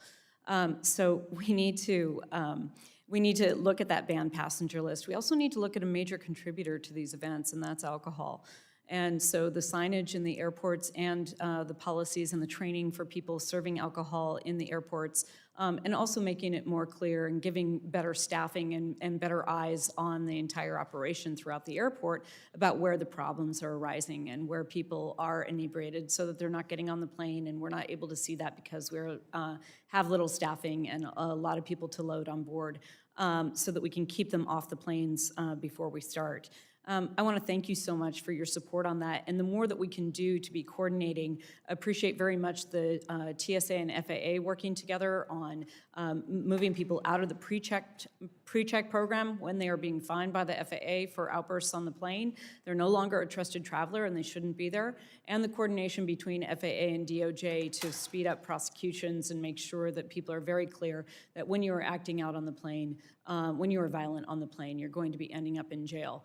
This is a federal crime, and the more that we can enforce that, the better off we can be. Finally, I would just say that we really need leadership from all over to call on people to be helpers and to lift people up, because our experience as flight attendants is that the vast majority of people come to our planes with kindness in their heart and a desire to have a safe, uneventful flight. We need to help people understand that flight attendants are there for your safety, that when they board the plane, they're making that connection with people, and that they're sitting up and we're calling out good behavior as well. And we need that coming from all leadership ranks across the government and across our airlines as well.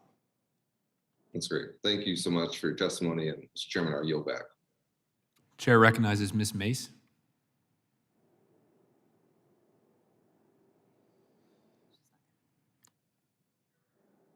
Chair recognizes Mr. Desaulnier. Thank you, Mr. Chairman. It's nice to see you up there. Well, I want to thank all of you for being here. This is really very exciting and important. I represent a district in Northern California and the Bay Area that is transitioning. We've got 5 oil refineries. Chevron is headquartered there. We have 4 of the 10 mega commutes in the United States, so infrastructure is important. But also, Mr. Reagan, I want to direct this question at you. You represent a diverse workforce. So transitioning, it's this hard infrastructure over the next few generations of workers, but it's also transitioning the fuel. Major part of the bill that I was able to get in was a bill that I had on clean corridors. So this is really extraordinary, not just the multiplier of this investment for multiple generations on improving our infrastructure and what that does to communities. The multiplier, correct me if I'm wrong, but my memory is that for every one construction job in a high-cost area, it's about 12 other jobs out in the larger economy. So maybe if you could just talk a little bit about, and there's been some challenges. I know the steel workers who represent the workforce in those refineries in my district, they're good paying jobs by state statute that I was an author of, the bill. They're required to be graduates of the state apprenticeship program. It's led to much fewer workforce disruptions and air quality offsites. But on the other hand, those are good paying jobs, but we're going to transition those. We've got plenty of jobs in the new economy on solar, IBW, and other alternative fuels. So as exciting as this is, I think it's even more exciting because we're looking at multiple generations if we do it right, not just to improve those long commutes and the quality of work, quality of life in two-income households in expensive places like DC and the Bay Area, but lead the world in transitioning to a cleaner, more efficient, and economically more robust energy source. So for your memberships, there are challenges to that. People have to be retrained and respected. Maybe you could talk to that a little bit about what you see from a multi-generational standpoint of the benefit of this investment. Well, I think the investment is critical to our country. I also think that it's too often dismissed that many of the new green energy jobs do not have the same pay or benefits or job training requirements that exist in some of the more traditional, whether it be in the building, like the pipeline work, or whether it be even in mining or places, or in fuel refining. So I think we do need to have a real focus on making sure that the word just transition gets thrown around a lot, but I actually think it needs to be that we have a true genuine transition where you're not asking people to take a step backwards. Because I don't know very many people in this country who would say, yeah, you know what, I will gladly take a 75% cut and go do that, because it's that's just not realistic especially for most people in this country who are especially working class people who are relying on this. So I think there needs to be a focus on making sure that there are the same level of wages and benefits, but also to ensure that there is training up there at the front end so that people are not just sort of cast out to sea and expected to figure it out. And I think that's sort of what I was getting at. Some of it is, in my perspective, and I have a very progressive San Francisco district. I have, I think, a 98% League of Conservation lifetime score, but I have a 99% AFL-CIO score, and I'm a former Teamster. But I don't see these as mutual exclusive. But you don't tell somebody, a Boilermaker or welder, that, it's too bad we're going to make you coders. They're jobs that can take their current craft and apprenticeship and we can move them to. We're doing a lot of work identifying with NOAA. I mean, as we look at what's happening in Florida right now, we know there's lots of work here, but it's connecting that work to actually make this country remarkably like in the kind of growth we had in the 50s and 60s, where the middle class really regains its position. I wonder if either you or Ms. Nelson, if you have something to say. See you shaking your head. I think we've got such an opportunity with this to rebuild the middle class in so many ways for multiple generations. I think you're absolutely right, and I think there are examples of where this is being done well. I think a lot of the offshore wind energy, we're making sure that all that construction is being done under project labor agreements so that the job quality is up there with traditional energy jobs. But that also needs to extend to other parts of that supply chain, if you will, from energy. And in one example, we do need to make sure that the Mariner jobs are Jones Act jobs. Okay. Make sure that those people Okay, are US Mariners. the gentleman's time has expired, but I will take 5 minutes and you can continue, and then Ms. Nelson. Oh, Norton. Oh, sorry, where? Oh, Thank you, there you Mr. go. Chairman. Eleanor, sorry, didn't know you were on the screen. Okay, Eleanor Holmes Norton is recognized for 5 minutes. Thank you, Mr. Chair. I have a question for Mr. Dessou, the General Manager of TriMet. One of my goals as Chair of the Highways and Transit Subcommittee has been increasing the ability of disadvantaged business enterprises, DBEs, to participate in the building of our infrastructure. Mr. Dessou, I understand that your agency recently completed a new bus rapid transit project that had DBE participation at a rate of 84%. Now that's a record for TriMet on a major capital project. Can you tell me what benefits TriMet saw from inclusion of minority and women-owned businesses, and what advice you have for other agencies looking to increase their DBE participation? Thank you, Councilwoman. We are very excited at TriMet with the 84% rate that we had. I would start off by saying partnerships are very key to the community, making sure that we engage disadvantaged business enterprises to be part of the projects that we have. So we start with really connecting and building those relationships with the partners in the community. Also on this project here with the 84%, which is the largest in the state of Oregon from a project standpoint, and we're really proud of that. Thank you. Mr. Gardner, 2012, Amtrak announced a master plan for the development of Union Station here in the District of Columbia. The $10.7 billion Washington Union Station expansion project will renovate facilities and over 25 acres of tracks, double rides capacity, ensure ADA compliance, address decades of maintenance backlogs, eliminate rail bottlenecks, and create an estimated 67,000 construction jobs. Mr. Gardner, when does Amtrak expect to start receiving funding under the bipartisan infrastructure law or other sources for the Union Station expansion project? Thank you, Congresswoman, and thank you for your interest and leadership on this project. I know it's been very important to you. As you know, we are still in the environmental process, which is led by the FRA to finalize that environmental impact statement for that future vision that we laid out quite some time ago. We've been in great conversations with our partners at USRC in the district and with the federal government and FRA in particular about advancing this program.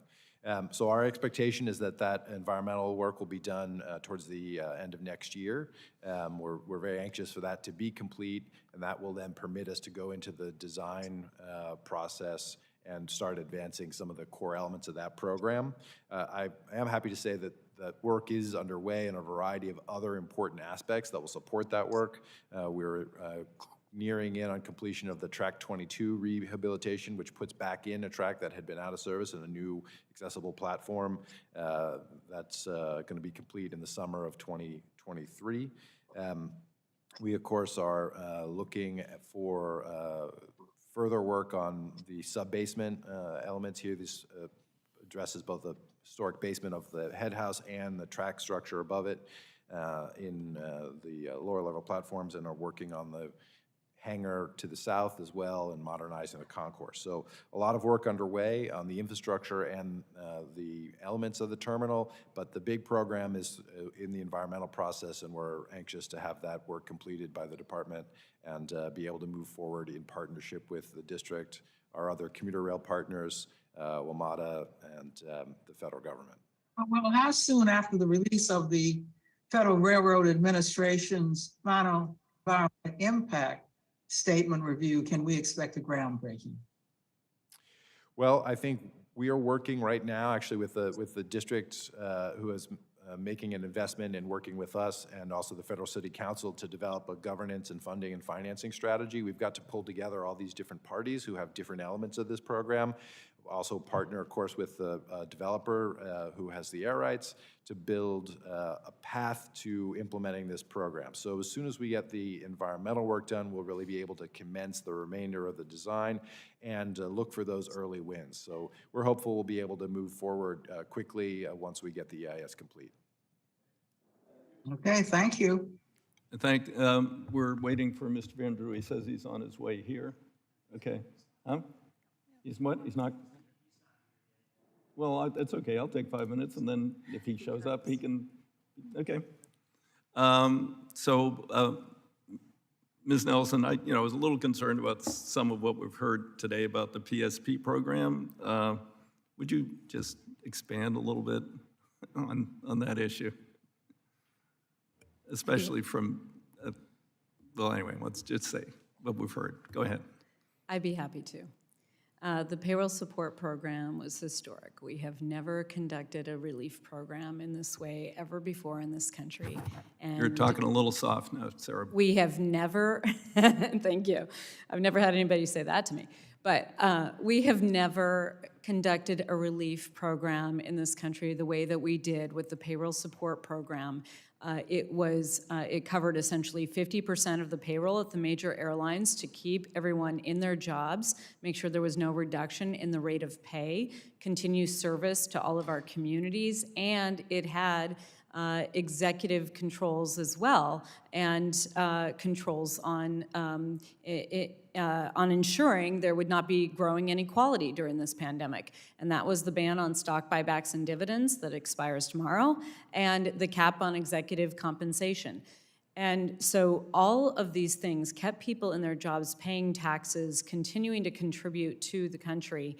And it was a total investment in the workers. It was the first time also in the country that we told a corporation exactly what they could do with the money. We have not done that before. We've given it to them and said, you make the best decisions, and that ends in job cuts, that usually ends in concessions, sometimes that ends in bankruptcies, and it always ends in executive bonuses. And that did not happen with the payroll support program. Anyone who calls it a bailout does not understand what this was. It was a total success, and everywhere I go around the world talking with other aviation unions and other corporations, frankly, around the world, they absolutely herald the success of payroll support, which they had done it, and looked to the U.S. as a leader on what we did to preserve aviation and our ability to maintain our aviation system. The only other thing that I would say is that we had demand come slamming back. This is not like another crisis where demand slowly came back either, and some of the problems that we see are an irregular set of demands for where people want to fly, and also the short staffing and the problems of 20 years of austerity prior to the pandemic. But the payroll support program itself was a complete success, and I thank you for your absolute relentless efforts to get it done. If we had not had you in the chairperson position, I do not believe that we would have been able to achieve this, and I have to applaud unions and the industry working together to make this work. Well, thanks, and I just would note that the FAA also took a hit. I mean, because a lot of people retired, they couldn't run the academy, they couldn't bring in new controllers, and then we had, as you point, displaced demand. Like suddenly a lot of demand for Florida, not so much in other places. Yes. And the FAA was a little slow to adjust to that and caused some disruptions, and now they're trying to staff up. However, TSA and our air traffic controllers being in a federalized system, that is the other thing that I hear around the world. The privatized systems that you worked so hard in your career to fight against were a complete and total failure in other countries during this pandemic. Yeah, I've talked to people who've been in line for 6 hours in Amsterdam because they laid off all the private entities, laid off all the security workers, and they didn't come back. And obviously the same thing here. We maintained TSA even though they weren't real busy, and we were ready when people came back. So you're absolutely right. There would have been unbelievable disruptions hadn't we done those things. And Mr. Reagan, you were just finishing up on something. I interrupted. You'll have 1 minute. Yeah, look, I was just going to add that there was, that there are success stories out there when it comes to green energy and doing it the right way. I know that there was some discussion in Congress about whether to make sure that the ships that are carrying goods to and from the construction sites for offshore wind are U.S. mariners with U.S. certifications. And that's something where I think we need to look at the totality of a project to make sure that it's being done the right way across the board. Yeah, actually, I've been engaged in Yes. working on trying to have the insertion vessels be Jones Act vessels too. And the crews of the insertion vessels in the interim, which are foreign, operating in U.S. waters, should be, U.S. workers, or at least paid adequately, which they aren't. So, thank you. I guess Mr. Van Drew didn't get here, so I think at this point, we're going to conclude. So that would conclude our hearing. I'd like to thank all the witnesses for your testimony. Comments have been informative and helpful. Asking unanimous consent that the record of today's hearing remain open such time as our witnesses have provided answers to any questions may be submitted to them in writing. I ask unanimous consent, without objection, that the record remain open for 15 days for any additional comments and information said by today's members or witnesses to be included in the record of today's hearing. Without objection, so ordered. The committee stands adjourned.